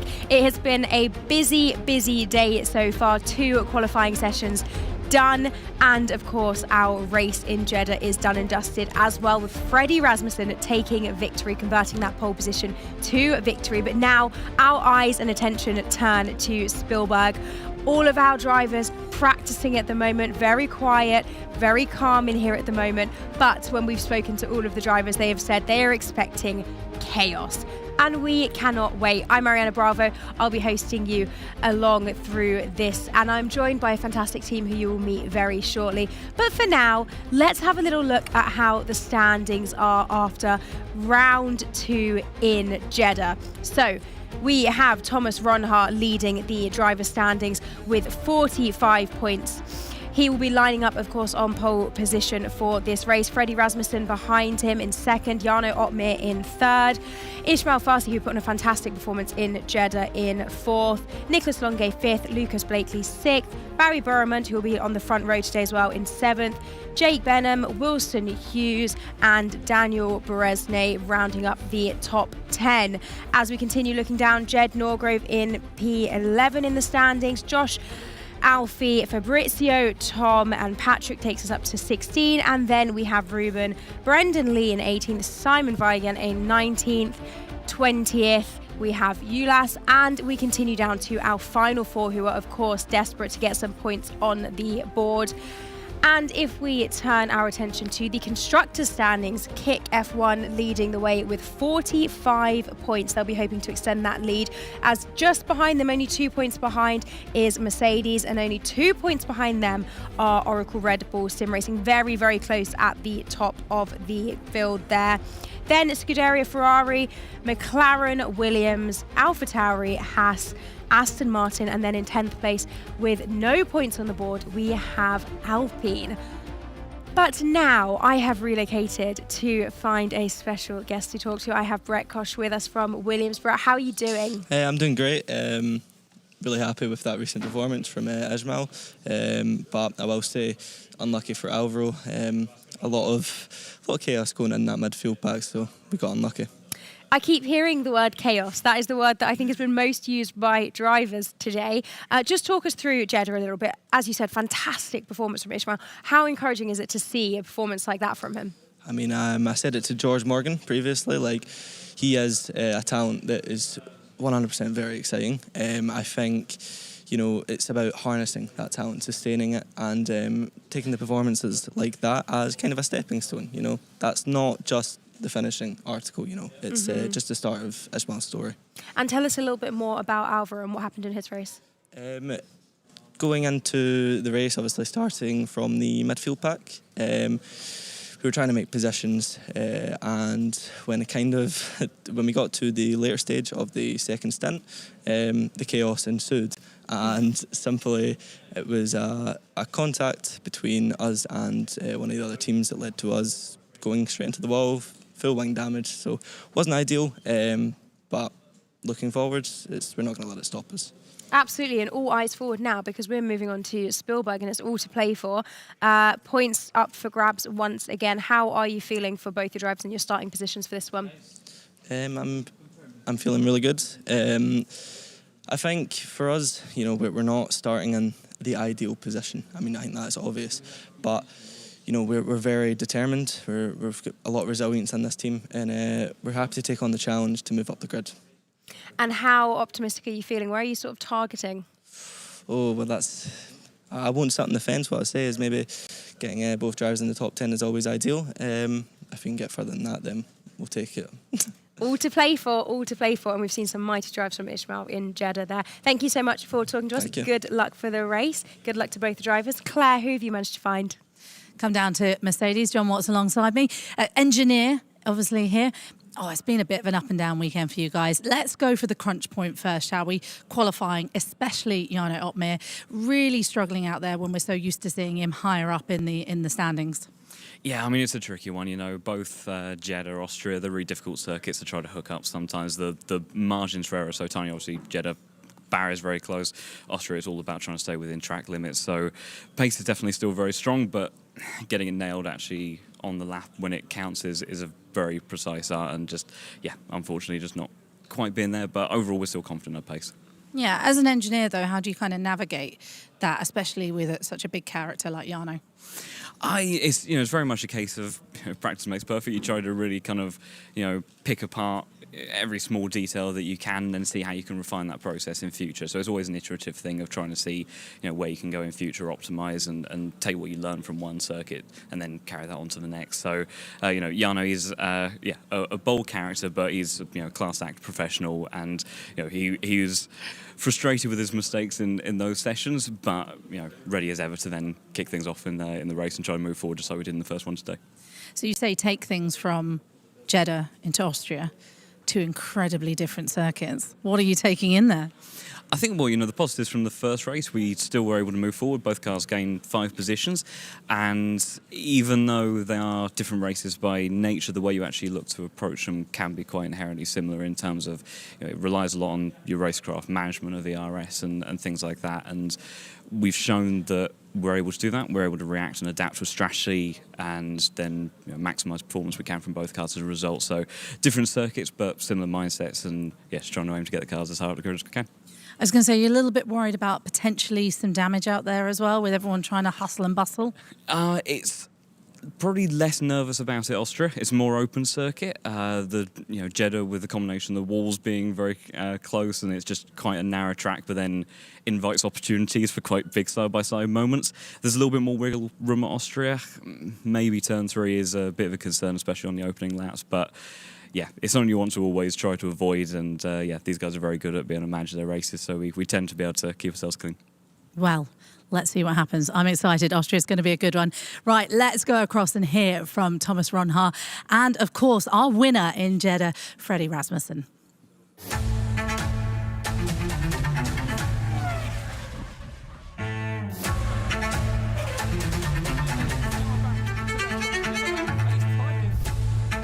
Q1, I had a good lap in the first run, but I made a mistake in the last sector, so I had to go out again. Through the final corner, now down towards the line, and is he going to get himself into safety?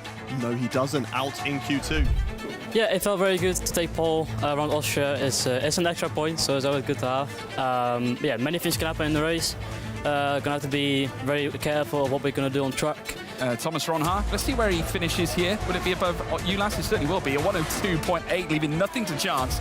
Well, it's going to be chaos with the DRS. Everyone's going to be close. So Q2, I was through on the first one, which was really good.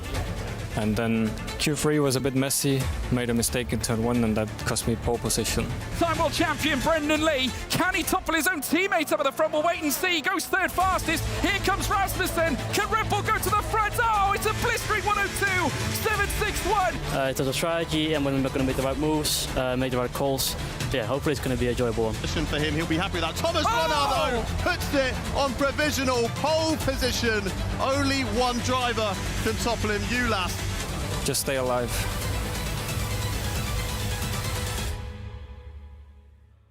Wonderful to hear from Freddie and Thomas there. But now let's turn our attention to a little bit further down the field. I'm joined by Gregory Bolashi, who's the team manager of Alpine.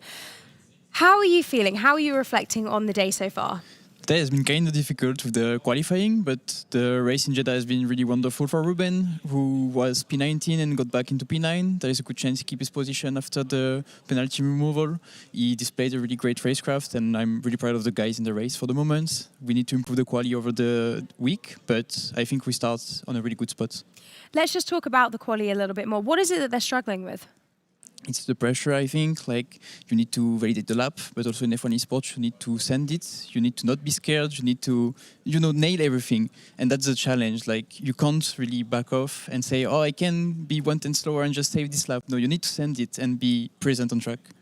Yeah, very tricky. But as you said, when it turned to the race, some valuable positions made up there.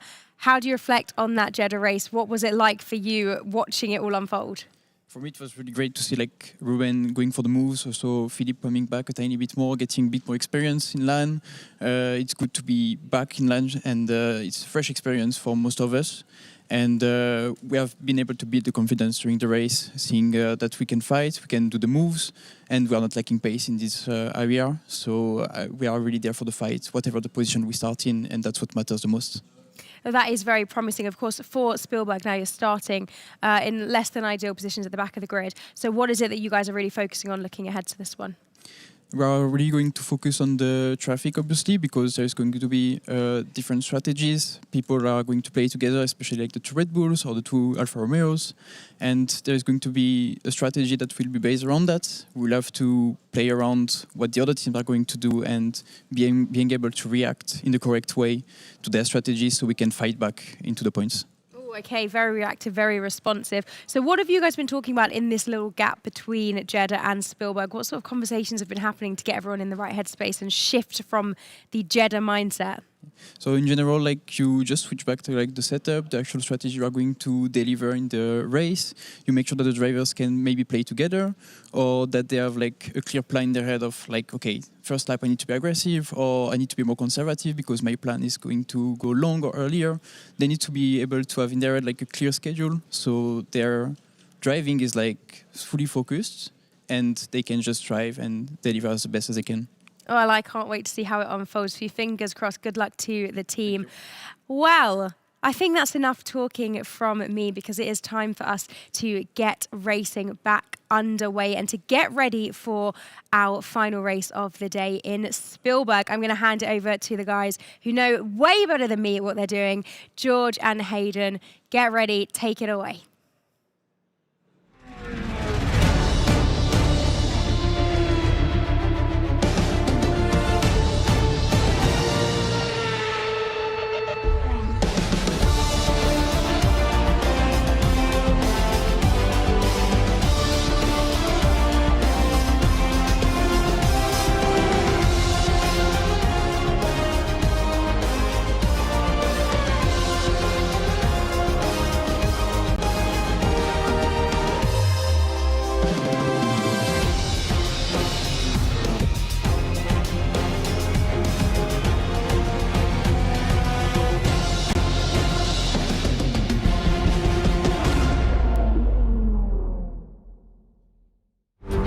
Well, everybody, after an action-packed Jeddah Corniche circuit, after the Saudi Arabian Grand Prix here in the Formula One Sim Racing World Championship, we set sail for Spielberg, set in the heart of the Styrian Mountains for round 3 of this illustrious championship. We have already witnessed drama.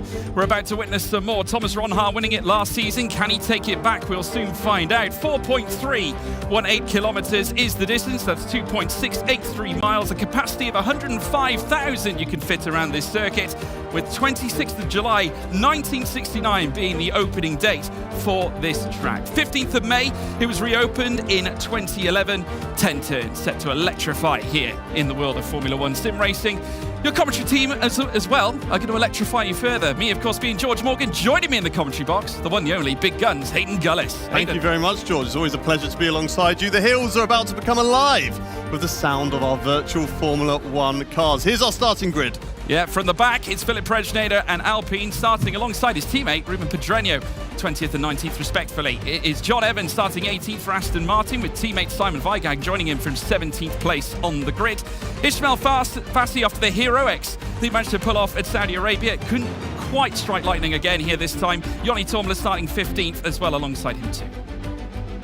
14th place, it's Alvaro Caraton, Williams in the bottom 10. Alfie Butcher, after a difficult race around Jeddah, looking to try and bounce back this time at Red Bull Ring. Jarno Opmeer starts 12th yet again, with Wilson Hughes in 11th. Both of them sharing the same row, with Lucas Blakely in P10 for McLaren. Ulash Azildarim, impressive, getting through to Q3 for Haas, starting P9. Brendan Lee, the two-time champion, joins Jake Benham. Side by side, they start 7th and 8th. Further up then, it's Nicolas Longuet and Ferrari in 6th spot, with Red Bull featuring an appearance from Josh Ido, who had a minor scare in qualifying earlier on. Jed Norgrove with a nosebleed up in 4th place. Frederick Rasmussen in 3rd for Red Bull. And then in second place, front row of the grid, Barry Burremand and Thomas Ronhaar starts on pole. Well, I hope they've gone and got Jeddah tissue after that. Thomas Ronhaar, of course, on pole position. Fantastic lap at the end there in Q3. Dropped down a little bit in the field in qualifying in Jeddah, but bounces straight back here, of course, with P1. And there he is, looking nice and comfortable at the moment. Brendan Lee always looks comfortable alongside him. I don't think I've ever seen him tense in these events. He's always looking comfortable. But I want to direct your attention further down the grid with Lucas Blakely, P10. It's not really been the championship campaign that he's going to have wanted so far. It was a good result last time around in Jeddah, but of course the Bahrain with no points. And further down the grid today, what's he got to do to get himself further up the grid? Well, I mean, as long as it's appropriate here to talk about nosebleeds in the Styrian Mountains, we are very high up in terms of altitude. Not quite, though, in the arena here at Sweden.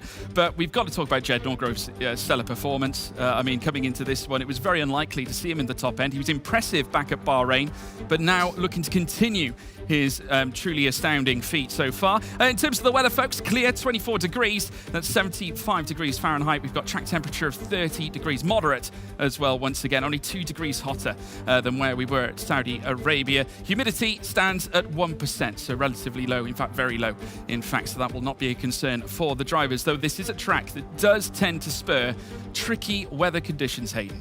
Yes, I've been speaking to a lot of the drivers, and a lot of the guys further down the grid did not want rain at all, because as soon as the rain starts to come down, overtaking is very, very difficult. But it's going to be, looks like, completely dry throughout the rest of the race. So it means we're going to be getting pretty much, I'd say, a similar race as to what we had in Jeddah. Mixed strategies.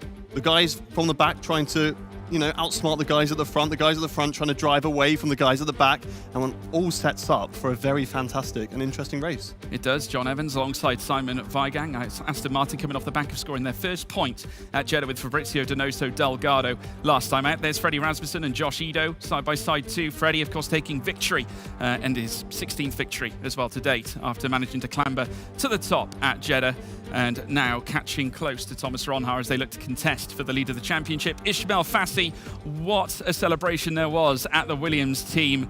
Obviously off the back of a stellar performance, he went alone on the medium tyres in the top 5 and managed to bring it home on the softs as well. This truly is going to be a fantastic display as the lights begin to light up here at the Red Bull Ring. All 5 lights are lit, and it's pedal to the metal, and it is go, go, go, go, go. Thomas Ronhaar gets the way well, so does Barry Burremand, but slots in behind him heading in towards turn 1. Freddie Rasmussen in third, covering off Jed Norgrove, Josh Ido and Nicholas Longuet running side by side up towards turn 3. Jake Benham and Brendan Lee also doing battle further back. We then, of course, have Lucas Blakely, who's managed to move into 9th, ahead of Ulas Zilderim, but look at Barry Burremand lurching forward out of turn 3. They're going to run side by side. Ferrari v Kick, but kicking on, it's Barry Burremand, the rapidly fast Iranian, hits the front, and enter Freddie Rasmussen as they duel into Slosh Gold here, Hayden. Yeah, Freddie backs out of that, but Thomas Ronhaar just stuck his nose up the inside into turn 4, backs out of it in the end. Jarno Opmeer, not the greatest of first corners, kind of got it all wrong there, backed up the rest of the field. There was a slight gap between them, but it looks like he's recovered well and is still in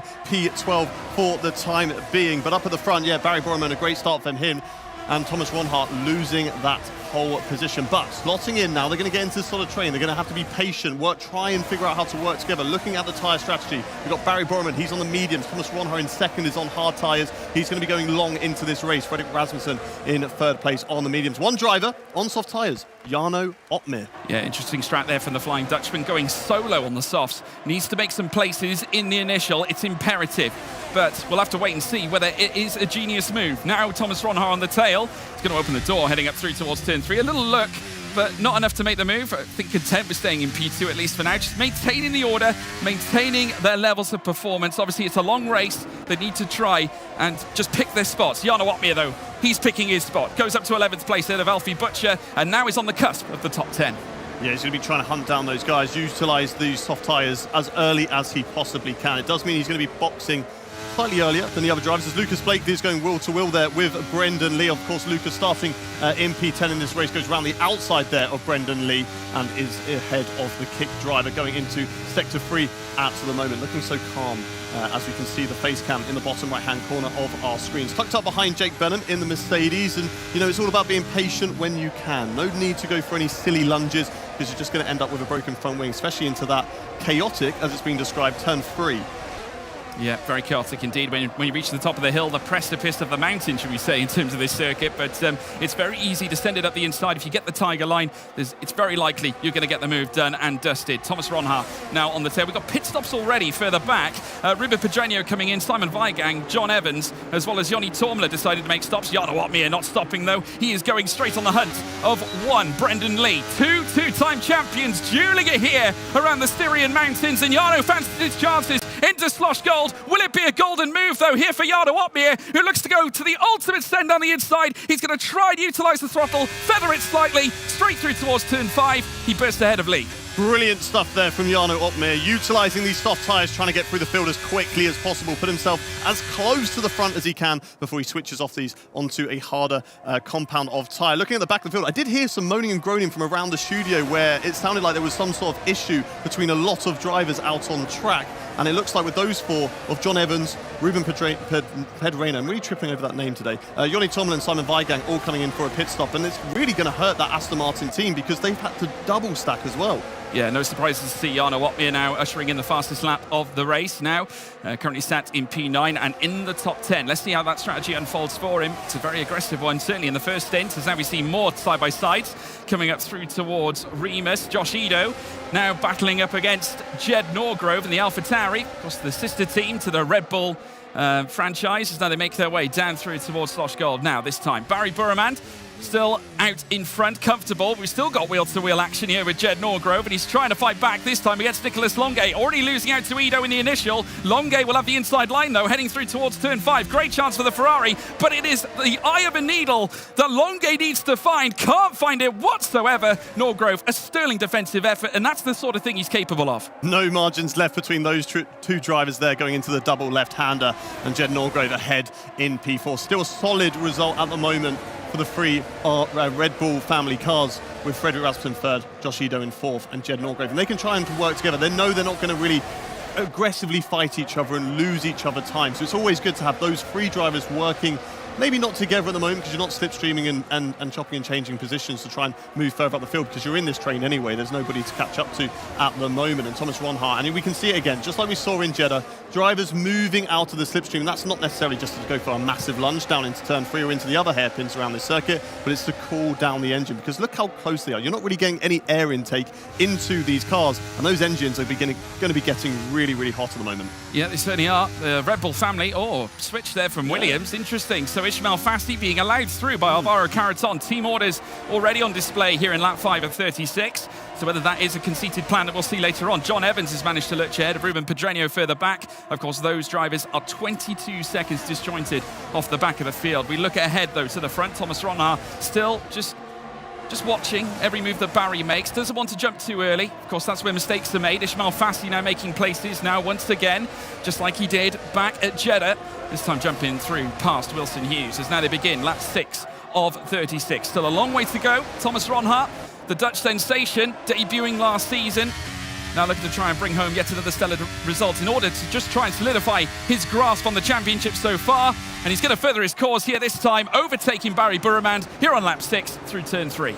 Yeah, just thought, do you know what? I fancy a bit of time of being the leader, so Thomas Ronhaar now takes the lead of this Austrian Grand Prix, overtakes Barry Burremand there. I did notice, I wasn't sure at first whether I thought maybe Freddie was running a little bit higher wings, so he was struggling a bit on the straights compared to Ronhaar, but clearly just burning the battery to make sure he fully completed that move. And Barry would have seen that, turned off the battery, made sure he's not using any at all, and just allowed Thomas Ronhaar to get ahead, because again, there's no need to fight, because it just allows you to open the door for another driver to step in, like we saw with Fasti in that battle earlier on in Jeddah. So they don't want to be doing that at the moment. But Thomas Ronhaar, very solid performance, especially on the hard tyres as well. So these tyres are working very well for him at the moment. I don't think we're at that crossover phase just yet where the hards are going to be working better than the medium tyres. Jarno Opmeer, though, not really making too many inroads at the moment either. He's in P10. He has moved off a few positions from where he started, but maybe those soft tyres haven't quite got the advantage anymore. Yeah, fantastic. Well, certainly a fascinating battle further down. If you consider Jarno Opmeer being on the softs, you've got Brendan Lee on the hards, you've got Blakely on the mediums, 3 different strategies,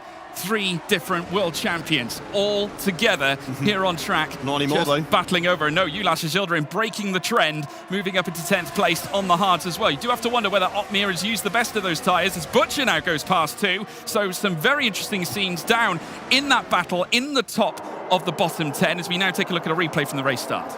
Yes, here we go, watching on board with the race start, watching with Jarno Opmeer at the back. He had the inside line into the first corner, had a little lunge up the inside, but then, just got over that yellow sausage curb, which really halted his course through that corner and just then backed up the rest of the drivers behind them. But luckily, it was only the first lap, so there's not too much time lost there. Maybe a couple of positions. Had the inside line, though, to kind of defend that with Wilson Hughes.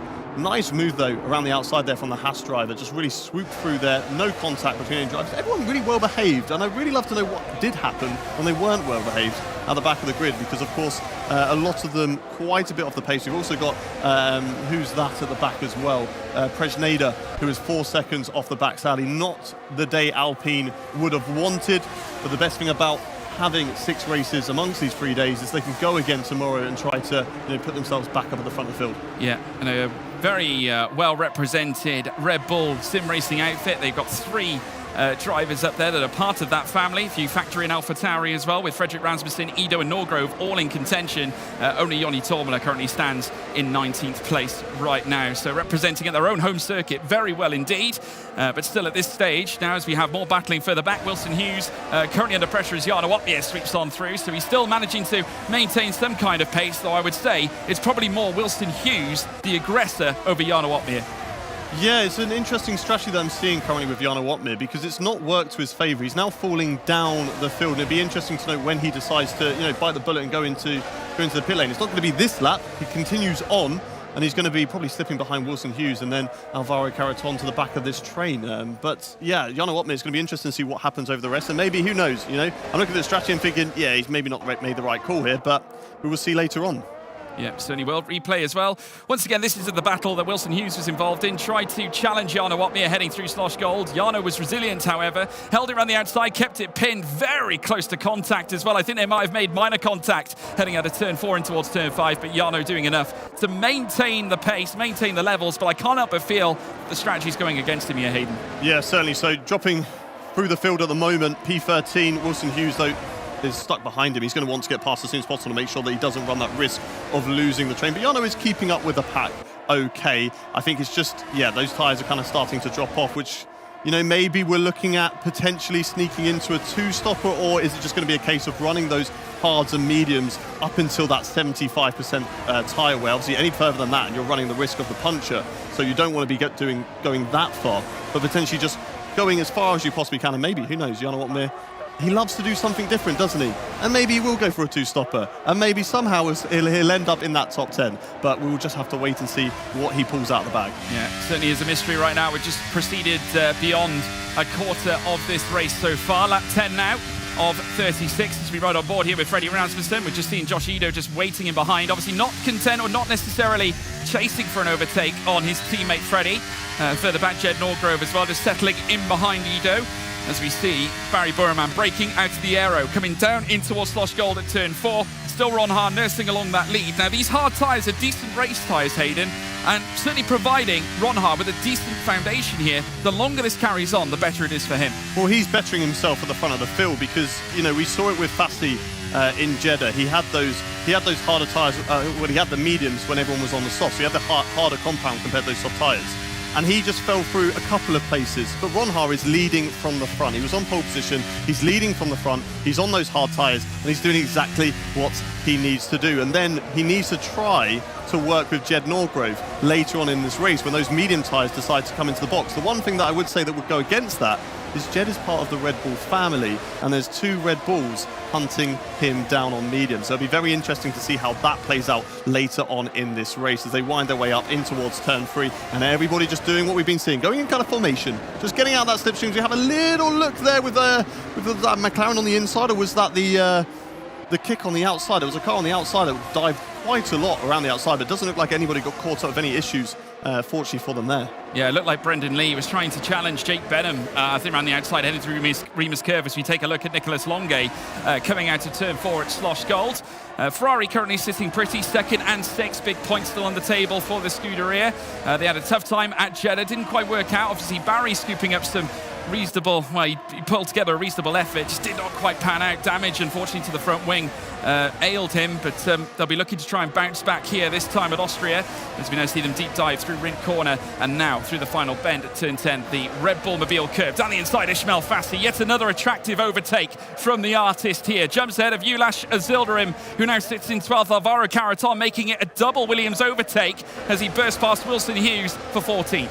We've got the amazing Claire Costing that you've seen earlier in the broadcast. She's wandering around the studio at the moment, getting some amazing information for us, and is telling us that, yeah, Jarno Wotmer's tyres are definitely past that 25% barrier at the moment. There's Barry Borman making an overtake there on Thomas Ronhaar, taking back the lead of the race. The medium tyres still working well, but these two just working well together. There's no need to sort of make an aggressive overtake at this stage of the race. They're working well. If Barry feels like he's saved up enough battery, now I can be the leader and I can pull everyone along. This is a replay of what happened earlier on. Yeah, as we take a look at the cars making their way through the final sector, of course, Freddie Rasmussen and Josh Ido in tandem. Jed Norgrove set in behind as well. We've got Nicholas Longuet as well featured as part of this as we now cut away back to the live action. Thomas Ronhaar losing out to the lead now with Barry Buraman taking it through turn 3 on lap 12 of 36, and it's now down to Thomas Ronhaar to try and maintain the pace. Into the pits though comes Josh Ido, an early call there for the Red Bull as he now looks to pit off his medium tyres, so the first man to move will be him. Yeah, trying something different here compared to the rest of the field, and it looks like it come out in a perfect gap behind Presneda, but then ahead of that gaggle of cars that got caught up in instance earlier on. Jarno Opmeer though, still not into the box on soft tyres, and we've got, you know, Josh Ido, who's on mediums, who's decided to come into the pit stop. So it's really interesting to see what Jarno Opmeer is doing here. Maybe, you know, because everyone is past that 25%, that the soft tyres are actually working on a similar playing field as the rest of the tyres, or potentially even better, because all the tyres, they drop off massively and then they just plateau. Yeah, they certainly do. Jarno Opmeer threatening Alvaro Caraton at the moment as well. Pedreño's just moved up to 17th in the classification. Thomas Ronhaar still, though, barrelling towards the back of the rear wing of Barry Buraman, still trying to remain in contention. Freddie Rasmussen just reminding him that he's not too far behind, only mere 2/10 away, with Jed Norgrove still in 4th. Josh Ido, of course, boxing and now out and about on track. 16th place, 11 places down from where he started, as Rasmussen now also boxes, immediately jumps into the pits, and Longuet follows him through. Yeah, it's action time. Jarno Opmeer deciding to bail out of those soft tyres now and get a fresh set of rubber on. I'm not really too sure it has been the right call because he's pitching on the same time. So we've got a replay here. This is on board with Fassi around the outside into the second to last corner. Switches it back there on Ulis. Great move on the inside and just squeezes off the Haas driver there as they go through the last corner. Great move there, but I don't know, maybe it's going to be something that's going to be looked into as Lucas Blakely has left the session. So I'm not too sure what's gone on there. I'm sure Claire will be running around to find out, but let's focus our attention to the front of the field as Thomas Ronhaar and Barry Borman still yet to pit, and it'll be interesting to see what happens with Frederick Rasmussen, who's gone for that earlier strategy. I'm just looking. I think there's a technical glitch, I think, on part of Blakely. Obviously, he's going to be a little bit perturbed with that, and unfortunately, means he's going to have to come straight back. So he's headed into the pit. His car will rejoin onto the track. VSC has been raised, certainly here in lap 14, as we now watch Thomas Ronhaar make his way around. More pit stops here. This time, Barry Buraman opting for the pits. This time too, Jake Benham follows him in, as does Brendan Lee, Alfie Butcher, Ismail Fassi as well coming into the box as well. Very flamboyant moves from Fassi, who managed to burst on through. Yeah, very unfortunate there for Lucas Blakely. Looks like a game crash, but this virtual safety car is going to help him out. This is brought out because of that incident to make sure the time is reduced for anybody who does have an incident like that.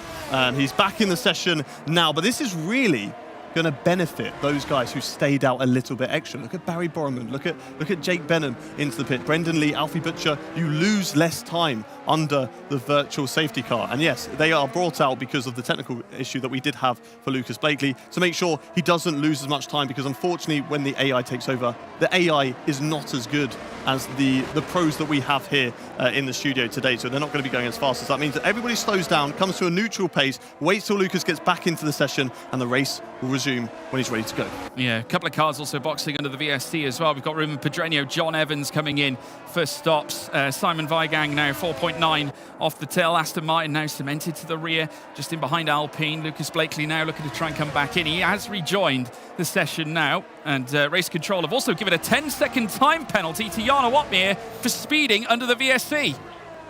Yeah, but it looks like he's out of the rig and he is done. So I don't know what has gone on for Jarno Opmeer there, but he's out of the rig and his race is over. Thomas Ronhaar, though, still leads the way. Jed Norgrove in second place. Both of them not opting to pit. Ulas also has not boxed in this race so far. And they're, of course, going longer because they're on the hard tyres. Yeah, absolutely. Thomas Ronhaar now making his way up the hill towards turn 3. He's got Jed Norgrove just in behind. There is then quite the gap between Ulas Yildirim and Norgrove, currently sat in second. Barry Burman fourth. 2 places down from where he was before, but we've got everything unfolding now out on track. Certainly a perplexing race of the round. Plenty of challenges for the drivers to certainly work with as Benham now goes on the attack of Barry Burman for that 4th spot as they now head up through towards turn 3. This time Rasmussen on the tail of Wilson Hughes trying to make his way past to make the strategy work. 2 laps of hards. Well, 2 laps of crude on his hard tyres at this stage now as Barry has a look down the inside of Jake Benham. Coming out of Sloshgold now at turn 4. Brendan Lee looks for an opportunity as well as he looks to try and pounce with Alfie Butcher there too as they now field their way through the Roshenworth corners. And Jake Benham, whilst he still remains in 4th place, Butcher's managed to derail Brendan Lee for that 6th spot. Yeah, he's taken over from the 2-time world champion, and he's a rookie in this field. Great move there from Alfie Butcher to move himself up into P6. Jake Benham holding P4 at the moment. Thomas Ronhaar still leads the race, still yet to box from the front of the field as we get a fastest lap falling through the field. Josh Ido now taking that away, a 105.3 for the Red Bull driver. And Freddie Rasmussen, unfortunately, with that virtual safety car, I feel like has lost out a little bit because Josh Ido now ahead of him. And you look at some of those other guys who got the jump, they really benefited from that. Yeah, Barry Burman up the inside now of Jake Benham as he tried to do in the lap previous, in lap 16. We're now lap 17 of 36, coming up to the halfway point, the next lap around, and he's not the only one on the attack. Alfie Butcher, who has really risen to the occasion and is now looking to also break past Jake Benham. He breaks past Barry as well and does a double overtake coming into Sloshgold. Turn 4, lighting up here for Alfie Butcher, who lands the carving knife down upon the 2 cars behind him. Barry Burman defending the place though against Jake in behind. Yeah, great move there from Alfie Butcher, and I'm really going to be interested to see how he plays this now, because if you look up the road, who is the next driver? It's his teammate, whether he starts to hold up the other drivers to benefit his teammate and get him as further up through the field. We've seen Haas strategies in real life do that in Jeddah. Maybe we'll see that play out today, but it looks like Alfie Butcher, he's getting a move on. He doesn't want to hold up anybody. He wants to get on with his own race, and, you know, fair play to him. He's not had the greatest start to the series so far. Great qualifyings, but the races haven't gone his way. This time starting further down the field and moving forward. So it's been a good race for him so far, as we're watching on board now with Jake Benham as they rise up in towards turn 3. Brendan Lee right behind him as they go wheel to wheel now, the Ferrari and the Haas. And then the Mercedes having a look, making it 3 wide as well. Jake Benham getting very feisty in this race. All these guys on the same lap old tyres in the field right now at the moment. The guys that further up the field are on 17 lap old tyres, so they're going wheel to wheel at the moment still. Jake Benham on the inside of the Ferraris. We're watching with Brendan Lee, who's coming under attack from the Williams of Ismail Fasti as they go into the very tricky double left-hander, and he holds position on the inside. Yeah, he certainly does. Brendan Lee now watching on in behind. I think he was a little cautious of Ismail Fasti behind. We saw a little twist of the wheel as he tried to find a grip heading out of turn 4, and now heading down the straight in towards Jochen Rindt.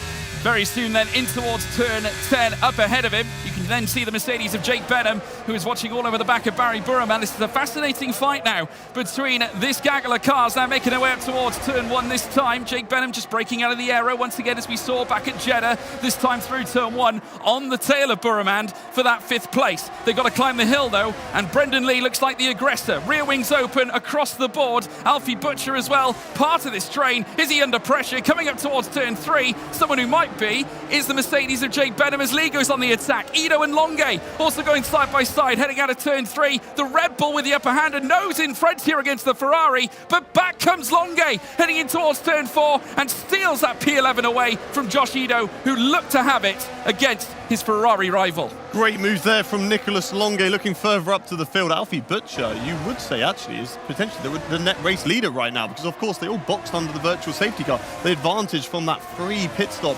compared to the rest of the field. Obviously, you don't lose as much time if you box under a virtual safety car. So Alfie Butcher in a very strong position, but those guys up at the front in the net lead position don't need to fight so hard, because it's just going to allow the likes of Thomas Ronhaar and Jed Norgrove and Ulas to be closer to that train when they're on better tyres later on in this race. Yeah, Thomas Ronhaar now rising up through turn 1 this time. Lap 20 of 36 begins. 16 laps to go here in this Austrian Grand Prix race in the F1 Sim Racing World Championship. We have got a trio, should we say a quartet, maybe 5 cars. They're making their way up through towards turn 3.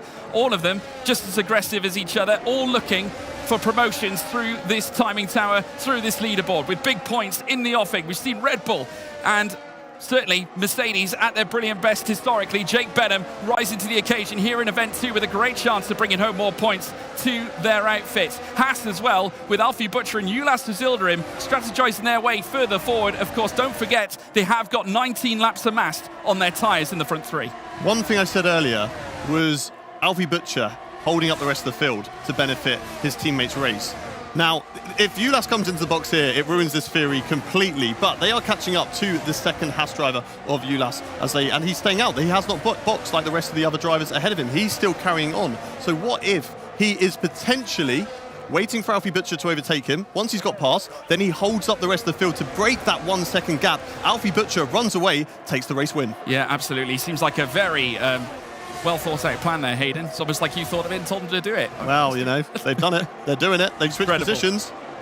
Incredible stuff. Certainly Alfie Butcher out in front here. Ulas Yildirim just in behind. Of course, Butcher now ahead of Yildirim. So your theory is correct. And now Yildirim has got to try and back the field up, if that is indeed the plan here, Hayden.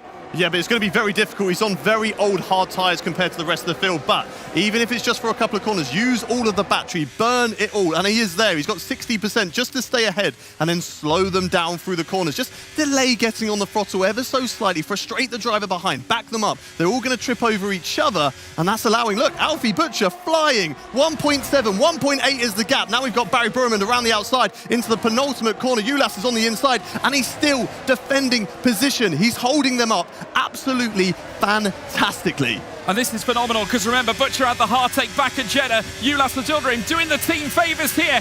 Barry Burman under threat. In comes Benham as they look to go wheel to wheel through turn 1. I would never recommend this now. Over the sausage curves they go. Benham ascends up to P3. This is absolutely brilliant from the Haas team. Great driving from them to get this, and Benham's got past, and I think Ulas has unfortunately used all of his tyres, but he's done an amazing job. The gap is 2.8 seconds. Now Benham, now Barry, they've got to work together. They've got to chop and change every single lap to try and get themselves back into that slipstream of Alfie Butcher, but right now he's running away. One thing I do want to note though is he's on the medium tyres. They're on the hards. At the end of the race, they're going to have the better tyres, so it looks like they could potentially catch him up later on. Yeah, it certainly wasn't an ideal run in qualifying here for Alfie Butcher. It looked more likely he was going to score the big points back at Jeddah, but you never know. The tail might have twisted here as we make our way through Styria. Alfie Butcher leads the race on medium tyres ahead of Jake Benham in behind, but the question is, how far will they go? Nicholas Longue in 7th, dives down the inside of Ulas Yildirim, who's doing his best, but now decides to box.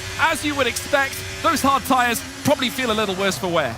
Yeah, but he's done absolutely amazingly. What a drive there from Ulas. You know, tactically, played it perfectly.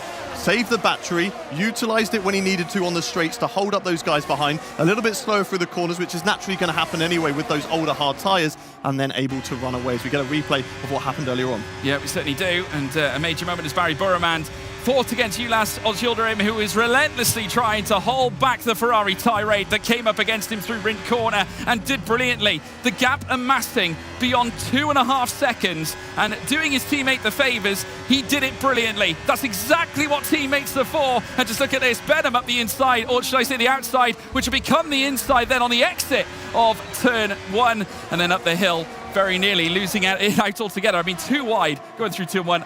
I wouldn't recommend it, I have to be honest. No, and I've got to say fair play to Jake Benham. That was an amazing overtake around the outside, and then to get Ulas in towards turn 3. Great driving there for the Mercedes driver, as they only have one driver left in this race. Jarno Opmeer, he's unfortunately left the race because of frustration over that virtual safety car speeding penalty, and be interested to see if we can find him later on for an interview to get his thoughts exactly on what's happened. But let's focus our attention back to the racing. Lap 24 out of 36. We've still got 12 laps left to go in this race, and Fassi there is just on the back of Brendan Lee at the moment. Yeah, nice mixture of old champions and young upcoming drivers as now Barry ascends against Jake Benham. Do not count out Brendan Lee, however, who's also in the fight. Ismail Fassi, who was sensational in grabbing a late P3 at the very death of the well, certainly the race in Jeddah that we had, the Saudi Arabian Grand Prix, as they run side by side, very nearly getting onto the gravel, the Williams. And still now, they run side by side. Brendan Lee trying to force a 3-wide situation through turn 5 this time.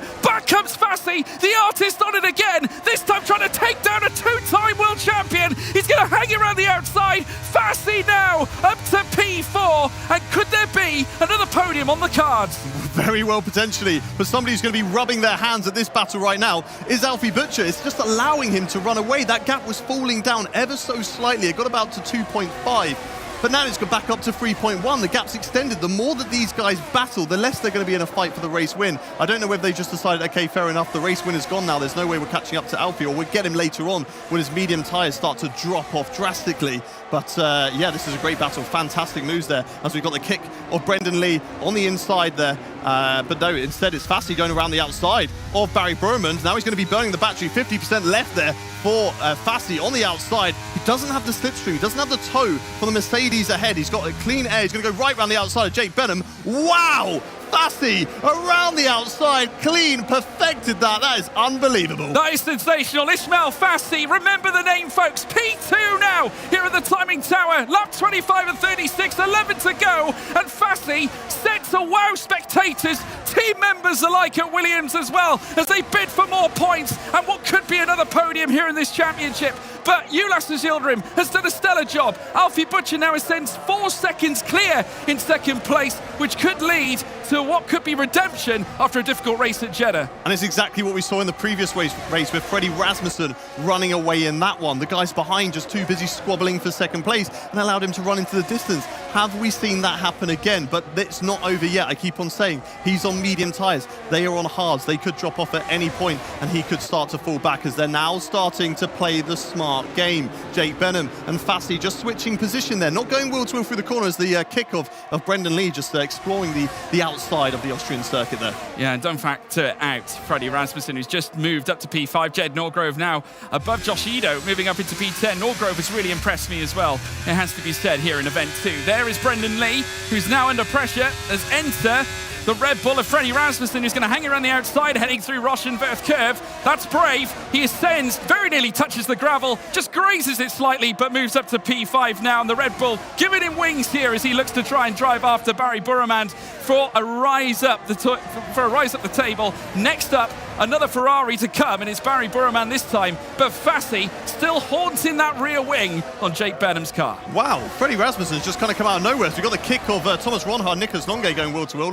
Ronhaar ahead of Longe going into the first corner, but for Freddie Rasmussen, he didn't benefit from pitting under the virtual safety car because he pitted too early. The virtual safety car came out after his pit stop. All those guys that are currently, first, second, third, all those guys boxed under the virtual safety car had basically a free pit stop compared to him, as we now got Thomas Ronhaar and Rasmussen going side to side. They're just squabbling everywhere out on track. Brendan Lee now in 10th position, nearly falling out of the points. There's a little bit of a weave there from Wilson Hughes, whether he's trying to give a message to Brendan Lee. I'm not too sure what's going on between those two, but yeah, Freddie Rasmussen could be in contention of this race. He's found himself near the front of the field once again. He's on hard tyres, which at the end of the race could be very, very good. Whilst there's still quite a gap to find between Ps2 and Ps1, you can never factor out any driver in this exploit. Ismail Fassi still working hard to try and gain that gap closer. He's managed to burst ahead of Jake Benham at the very least. Benham now down to third. Burman still watching on in behind, as is Thomas Ronhaar and Rasmussen himself. There's the Great Dane now, makes his way out. And Jed Norgrove is actually going to threaten him, I think, for a P6 place. Actually moved down to the aero.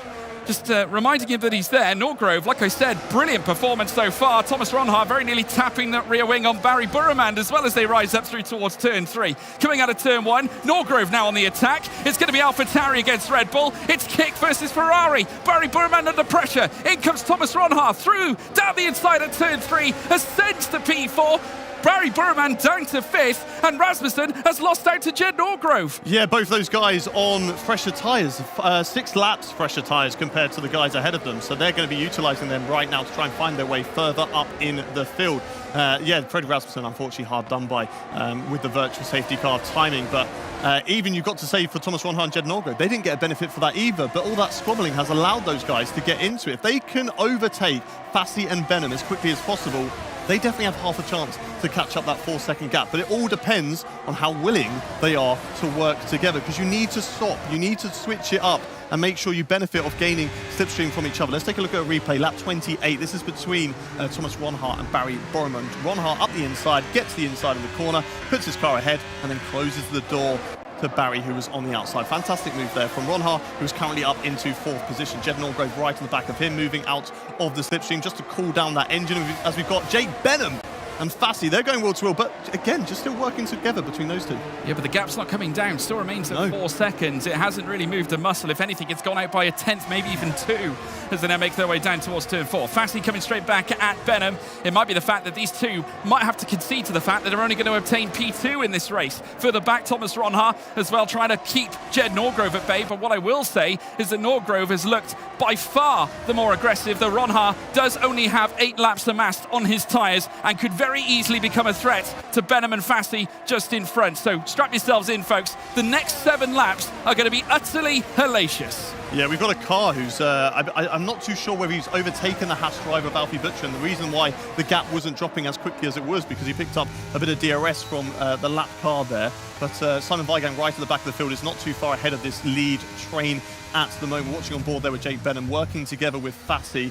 And I just wonder whether they've all obviously gone past this 25% window now, that the tyre, there's no real difference between them anymore because they're all at the same level. So they're really needing to make sure that this strategy works. Benham now uses the battery, gets ahead. Fassi won't use anything just to make sure he tucks back in behind. And now Fassi will get the benefit of the DRS and the tow going down in towards turn 4. It'll be interesting to see whether he goes to the overtake here. No, he'll just sit behind and he will just stay behind for the next section of corners. And then when we go into turn 3 once again on the next lap, Fassi will overtake Benham, and they'll just keep on doing that until, well, I guess the last lap of the race when they actually start fighting for position. Yeah, and again, the scenario is still remaining the same. It's 0.4 of a second, at least for now. They might lose another tenth coming out of the middle sector, and it is flirting around the 36 thousandths and beyond. Obviously now trying to cut back into within 4 seconds. But at this point, Butcher still leads the way and has done so brilliantly. What a turnaround. Started 13th on the grid heading into this race. Had a better chance of doing the wonders back at Jeddah. It's now looking like it could be Austria this time around as he now makes his way out on another lap with Jake Benham still occupying that second place. Fassi now locked in behind, still intent on what could be a stellar P2, and off the back of achieving a P3 back at the Saudi Arabian Grand Prix, he could now usher in his best podium finish to date, surpassing that P3 he managed to score earlier on tonight, and usher in yet another stellar points grab here for the Williams team as they now make their way out of turn 4, well, in towards turn 4 out of turn 3. DRS now open. Fassi, does he go for it? He has a look down the inside of Jake Benham, but this time no move could be made. Yeah, it's interesting to see between these two because they've got Thomas Ronhaar right behind them. Obviously, he's got 6-lap fresher tyres than both of these guys. But whilst they're working together, it doesn't really open an opportunity for Ronhaar to find a way through because by the time they get there, they're either side by side, so he backs out of it. So there's no point risking it this late on because I think the race win's gone. Unless Alfie Butcher butchers this race, then he's going to be crossing the line as the winner. So it's looking very good for him at the moment with 4 seconds in the lead. So it's all about this battle for P2 right now, and that's what they're playing it tactically. You don't want to be in 3rd position. I don't think that's the best place. You kind of want to, no, you want to be in 3rd position, sorry. You don't want to be in 3rd in this train. You want to be in 2nd in this train, so 3rd position out on track. So then get that last lap overtake and put yourself into P2 before going into the windy bits in Sector 2. Yeah, Thomas Ronhaar now intent, still staring intently at what's going on in front of him. Fassi there, just having a look down the inside.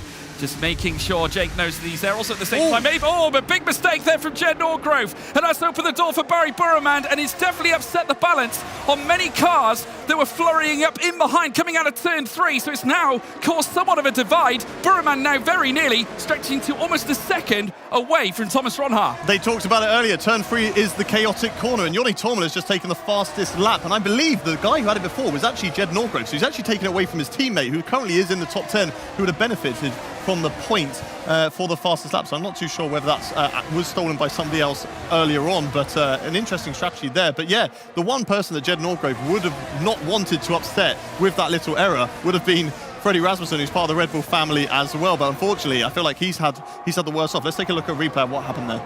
Yeah, as we now watch them make their way up through towards turn 3. Now, we did speak about oversteer, but actually it was a tap in the rear, courtesy of Barry Burman, by the looks of it, who then moved on up into P5, and Jed Norgrove ending up moving down to P6. So a bit of a moment. I'm sure the stewards might take a look at that post-race, I'm sure. But yeah, like you said, Freddie Rasmussen, unfortunately, also being hindered in that moment. Yeah, Barry Broman, he couldn't send it, so he decided to rear-end it, and he pushed him round, and he overtook him by driving through him. So I'm sure the stewards are definitely going to be looking at that one, and there might be some sort of penalty dished out later on in the evening. But Barry Broman for now, P5, he's going to try and put himself as far up the field as possible. That gap's closed down after it kind of broke away a little bit after they got tangled up, but now they're back in the train. It's business as usual. There's 3 laps and a half left to go, and I think this is where they're really going to start to go for it. Okay, now we're no longer working together. There's no friendship here anymore. It's the fight for P2.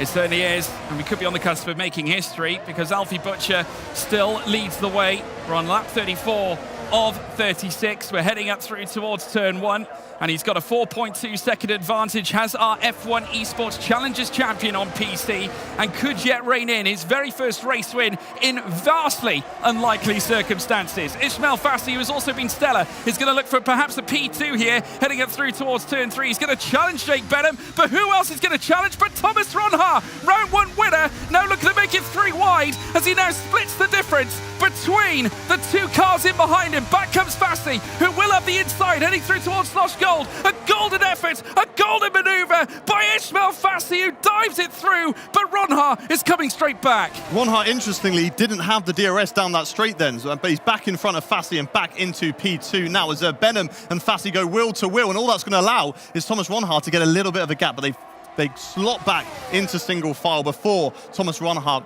is able to get away from that 1 second gap. But now he's going to have to try and either burn his battery or play the smart game of trying to hold them up and not lose that position. The gap extends to 0.4 of a second between them. You can see Alfie Butcher, look at the gap, 4 seconds up the road ahead of those guys, currently in the lead of this race right now. But Thomas Ronhaar, fantastic move, put himself up into P2. He has got the better tyres, but I think that deficit, or the advantage that he had on the tyres now is no longer there. Could be back-to-back P2 visits here for Thomas Ronhaar, and once again putting a stranglehold on the championship lead right now because Freddie Rasmussen down in P8. The points failing him at this stage. Doesn't want to allow Thomas Ronhaar to get too far away as Norgrove and Longe start battling it out. Remember, it was Rasmussen and Ronhaar who would have that contentious fight all the way back at Mexico last season whilst they were battling for the title as well. A very controversial moment heading through the middle sector, soon to sector 3, as we're now watching them here on the penultimate lap. Butcher still with a convincing advantage, though that has come down a bit. 3.7 seconds now separating Ronhaar and Butcher, so maybe Ronhaar starting to turn up the heat a little bit given the fact that he does have 6-lap fresher medium tyres on his car. Yes, certainly Ronhaar leading this train at the moment. We're not done yet.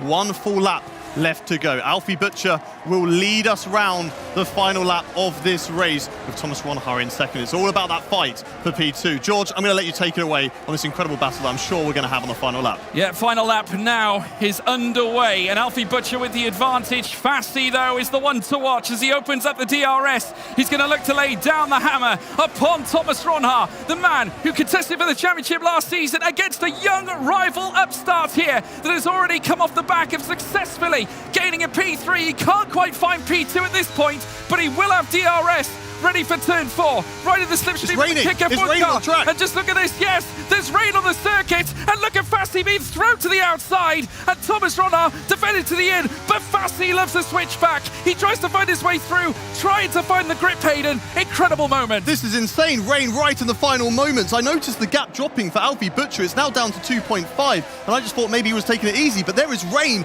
out on track, which is going to unsettle the cars ever so slightly. Thomas Ronhaar still in that P2. Fassi has had to slot in for P3. Yeah, they're going to run wheel to wheel now, heading through towards Jochen Rindt. Surely he's not going to try it. He doesn't, but another switch back through the final corner. Incredible. Round 10 they go. Wheel to wheel, they make contact, but it's Alfie Butcher, the Challengers champion. A debut victory here for the young man. Incredible. What a performance. Bouncing back after the hardships at Jeddah. He's done it. An incredible victory. Well clear, but credit to Fassi, credit to Ronhaar. They gave it everything. Ronhaar home in P2. Fassi back-to-back P3s, a second podium of his career. What a drive, though, for Alfie Butcher. A fantastic performance.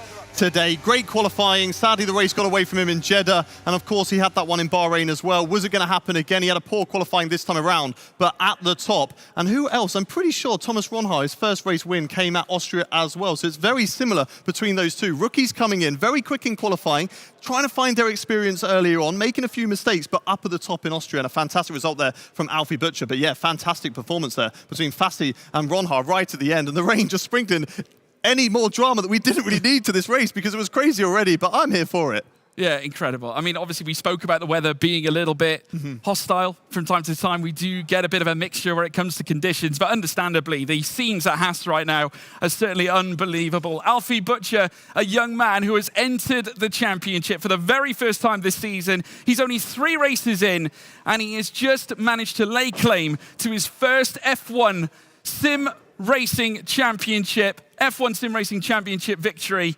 What an occasion for him, and his dad gives him a big, big hug. Absolutely sensational. Yeah, it means a lot to those guys. We've been chatting to them a lot over the last 2 events, and you know his dad's been really involved in his son's performance, and he really sort of feels it through his son. He's kind of living that Formula One kind of dream between those guys, and they're having a fantastic time, and it is just so great to see. But yeah, a lot of drama in that race as well. There's going to be a lot that we're going to have to start talking about because there was a virtual safety car. Lucas Blakely, a game crash for him, brought out the virtual safety car. Unfortunately there for Lucas because you know he was having a good race up until that point. He was in contention in a fight for points, and then of course the game crash took him out of it. The virtual safety car neutralized the field, and then it kind of played out perfectly for those medium tires to box off of those and to get on a brand new set of tyres. And that's, of course, how Alfie Butcher managed to climb so far up the field. And then, of course, the virtual safety car ended. Jarno Watmir got that penalty and, in frustration, just decided, OK, that's my race done. I'm out of here. Yeah, there you see the scenes. The father and son, Butcher, incredible. His dad is very proud of his son. He has done so well since moving across. And as I understand it, we do have Claire Cottingham with Jarno Watmir. Well, Jarno, a really frustrating moment in the game there. Just talk us through what happened for you. Yeah, of course, VSC got pulled out just after I made a pit stop, which ended my race, basically. I think so. Some other drivers had the exact same issue. I think Red Bull got screwed over pretty hard by the VSC. On one side, I'm kind of happy that it happened in a race where I wasn't up top, because that would have been even more frustrating. In some way, it's even an advantage to us because I reckon otherwise it was Thomas and Freddie and the Red Bull guys, maybe the Ferrari guys fighting for a win. And now we kind of got an escape for that. But anyway, it is kind of unacceptable. VSC got pulled out for someone disconnecting, ruining an extra 5 people the race. I'm not sure who was in charge of this decision, but I think that person should never be allowed near any sports or esports events again. Clearly conversations that I know you'll be having afterwards. There is still an event going on for the rest of the weekend. Are you feeling confident that going in tomorrow? To be fair, pace on Jeddah was great. Austria a little bit less, to be honest. And I think I screwed over the strategy a little bit anyway. Took a lot of risk because we expected the rain to come earlier, or at least I was hoping for that. So that's why I started on softs. Not gonna lie, I probably would have not had a big point score anyway. But yeah, it's still quite incredible. VSC got pulled out in an F1 esports race. Well, have a sleep. We'll go again. Yes, thank you. Back to you guys. Wow. I do not know where to start with that one. I mean, a huge congratulations, of course, to Alfie Butcher taking a victory there. Absolutely incredible. So much to unpack. Just hearing from Jarno there, obviously very frustrated, some very strong words from him about that VSC. Before we get into it all, let's just run through the standings, the results rather, and see how that all played out.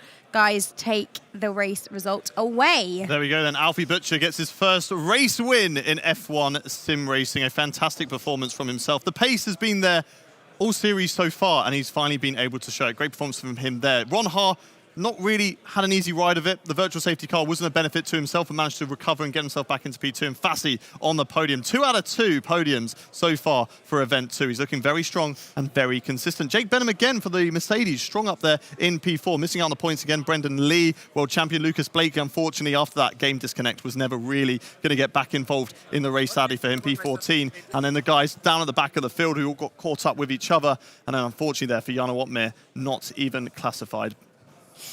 Yes, that is, well, there's just so much to talk about. Right, let's talk about fastest lap first of all. DHL fastest lap award going to Jed Norgrove there. Well done for that one. Very, very impressive.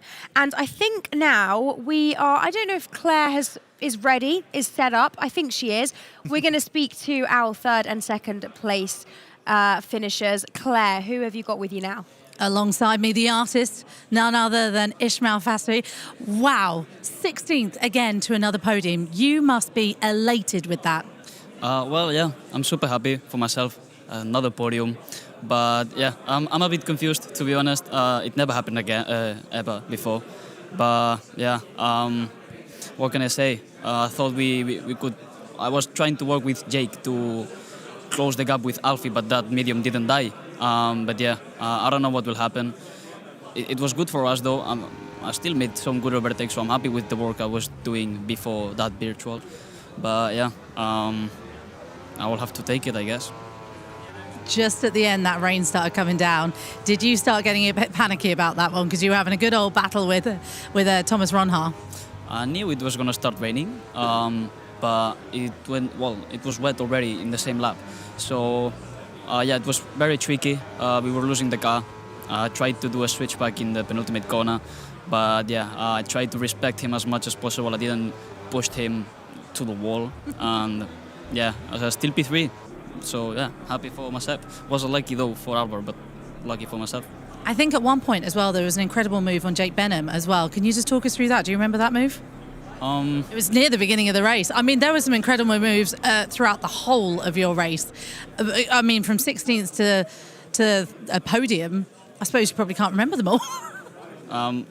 To be honest, I can't remember it, but yeah, I made some great moves before that and after that as well. Tried my best. I will take this podium. Watch it back. There were some great moves. Congratulations. We'll speak to you tomorrow, I'm sure. Let's head over here to Kick F1 because we have Thomas Ronhaar. I seem to be speaking to you quite a lot. That's a good thing for you, I'm sure.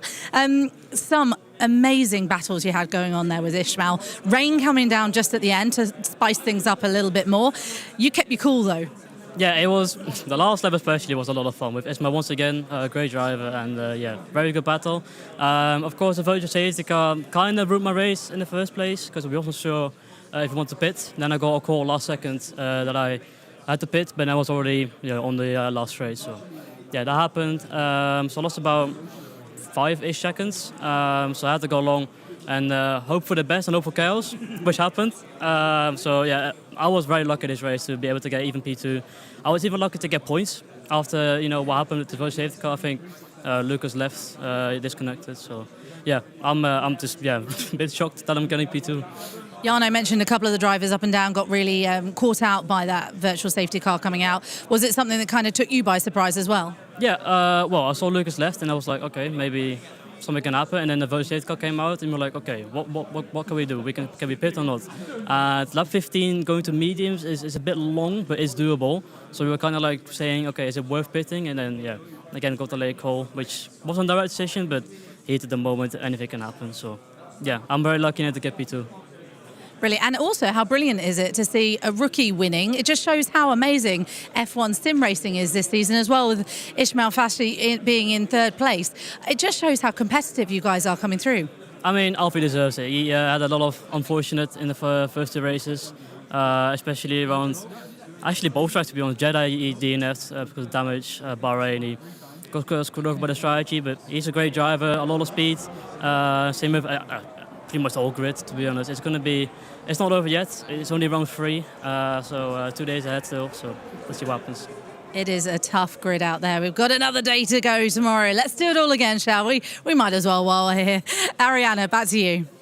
Thank you very much. I am delighted because, as you can see, we have with us our race winner, Alfie Butcher. How are you feeling? I'm buzzing. I really am. The first race today didn't go so well. I was really down about it because we had such a good qualifying and Hold your mic a little bit higher for us. we had such a good qualifying and it kind of disintegrated in the race. But yeah, so happy to bounce back like that. And I can't thank my teammate enough. He did such a good job. And if it weren't for him, then we wouldn't have this win today.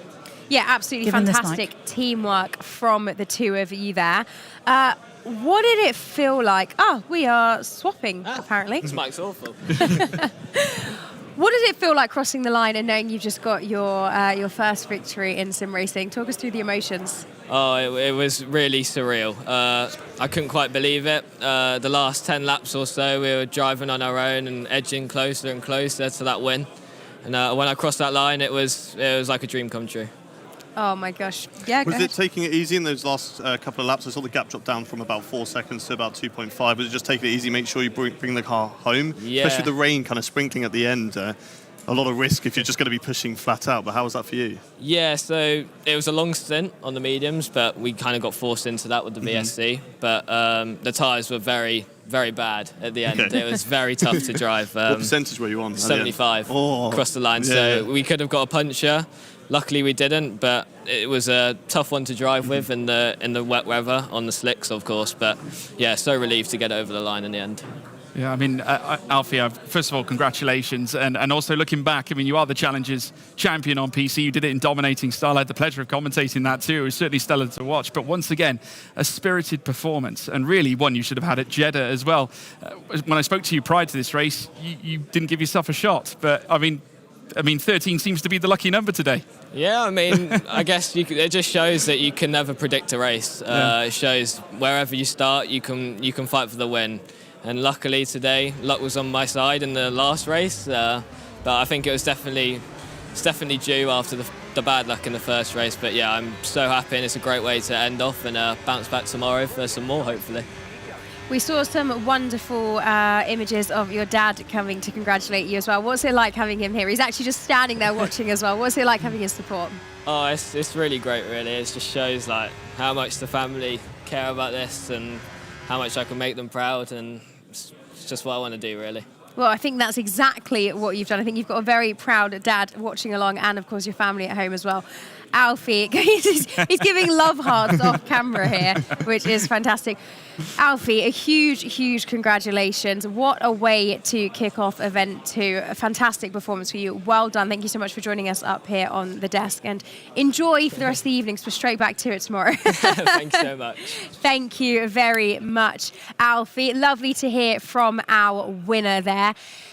As we let him go from the desk, that is Alfie, our victorious winner at Spielberg. As I mentioned earlier, DHL fastest lap going to Jed Norgrove as well. A huge congratulations to him for managing to get hold of that. We just had Claire almost walking directly through our shot. But as I said, huge congratulations to Jed for getting that DHL fastest lap. Let's now have a little look at the standings, shall we? Starting with the driver's standings. Hayden. Yeah, Thomas Ronhaar still leads the way. 3 rounds out of 3 there for him. 63 points on the board and extending his lead now to 21 points over Frederick Rasmussen. Quite a substantial lead here in F1 sim racing, but we've got a lot of events over the coming days. I'm sure that gap is going to start to close in. Fassi with some fantastic performances today. 2 podiums, 34 points on the board for him in P3 in the standings. Alfie Butcher with that race win puts him into P4 as well. Jana Wotman, not a day that he'd like to remember, sadly. P6 now in the championship. Jake Benham, though, his teammate, up there in 7th place, so looking very strong for him. Jed Norgrove, fantastic performance as well today. P9, we've got Lucas Blakely, though. Good day earlier on in Jeddah. Strong points there, but unfortunately that game crash, and he was never really going to recover from that. And we'll take a little look further down the driver's standings to see who is on the second page. Wilson Hughes, 10 points to his name. Danny Beresnay not racing today, but will be back in the car later on in the week. And some strong performances and maybe some disappointment as well. Josh Edo, I think he had some really strong qualifying here today, but sadly with that virtual safety car, he didn't benefit from it. And 4 points only to his name. And I don't think that's really representative of how his day has gone. And then further down the field at the bottom is John Evans. And our constructors now, please, George. Yeah, Kick F1 sim racing team still at the top after Ronhaar's second place of the day. Mercedes still up and fighting despite Jana Watmier's absence mid-race due to the issues resulting from the VSC. Oracle Red Bull sim racing team as well. It may not have been glitz and glam for Freddie Rasmussen or Josh Eder, but they're still in third. But a quick note about the Haas F1 esports team, currently 6th now in the constructors standings with 27 points. 13 is truthfully the magic number because it was Freddie's 13th race win back at Jeddah. Alfie Butcher started 13th on the grid and took victory. Oh, I like it. I like it a lot. Very interesting. Thank you so much, guys, for running us through those standings. Now, we were speaking about how proud Alfie's dad was, and I'm delighted that Claire has actually managed to get hold of him so we can hear it from the man himself, how he's feeling after watching his son get his first victory at Spielberg. Indeed. I came and grabbed you, Jason, because you were doing love hearts off the camera. Now I need you to do the love hearts to the camera. You must be so proud. Unbelievable, unbelievable. The kid is so cool, he's so calm. Not like me. So yeah, no, it's amazing. Did you know that he was going to be this talented? He's only 16 years old. I know we talk about that a lot, talent, obviously, as a 16-year-old driver coming through. But when did you first start seeing that this talent was in Alfie? So he was reasonably good at go-karting, but actually has a bit of travel sickness, so it wasn't that great for him. But don't tell him I said that. But no, whilst his friends were messing about and doing things in lockdown, he got the game. So it's literally 3-4 years ago he got into it. But it's not just as much as talent. His dedication was there first, and then his talent just came through. But I mean, for the last 2-3 years, he's just been amazing. But, sorry. Coming into this, did you think, we've obviously got back-to-back events going, and today's the first day of 3 days, so we've got loads more to come. Of course, Jeddah wasn't quite what he hoped. He had a bit of front wing damage. Then he goes and wins it. I spoke to him just before the race, and he said, well, I'm hoping it'll be all right. I'm hoping to pick my confidence back up. He went and won the whole thing. His pace is unbelievable. His race pace is unbelievable. What happened in Jeddah, that's just a freak incident, nothing to do with him. It's not something he can even adapt and change for. It's just an incident. So, I just said to him, look, just move on. There's going to be ups and downs and highs and lows all this week. I didn't quite expect it to go high so quickly, but no, his mentality is absolutely unbelievable. How much do you kind of travel around with him? Do you travel quite a bit? Well, because he's so young, obviously, Mum insisted I travelled around with him, being the mum she is. So no, but I mean, I love every minute of it, enjoying every minute of it, because it's great, living me through him. Awesome. Eat his greens and everything. Make sure he eats his broccoli, of course. Yeah, no. Jason, thank you so much. Congratulations again. Ariana. Thank you very much. Well, very proud dad there, and understandably so. Guys, before we wrap things up, I want to just quickly touch on the VSC situation. I feel like we have to delve into it a little bit before we wrap things up.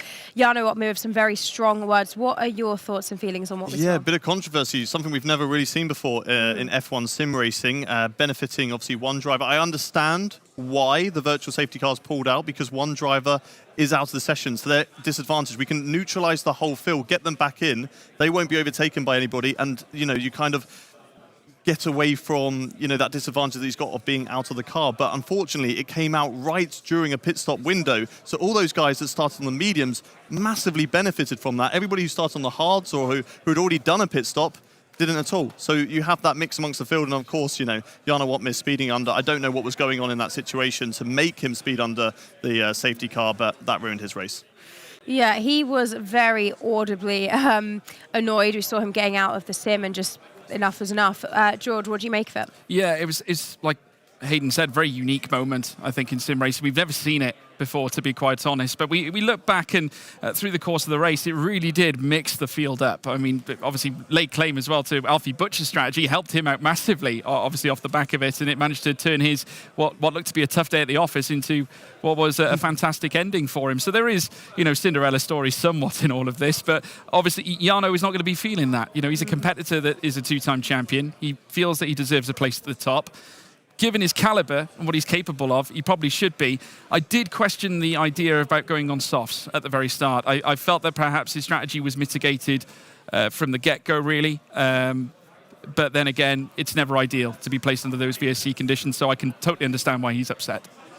Yeah, highs and lows for many drivers across the grid. But today, I think we have been treated to some absolutely fantastic racing, both in Jeddah and Spielberg. A full-on first day of Event 2, and our drivers were fantastic. So many great performances, so many great overtakes, so much action. I've loved absolutely every second of it. Thank you guys so much for joining us.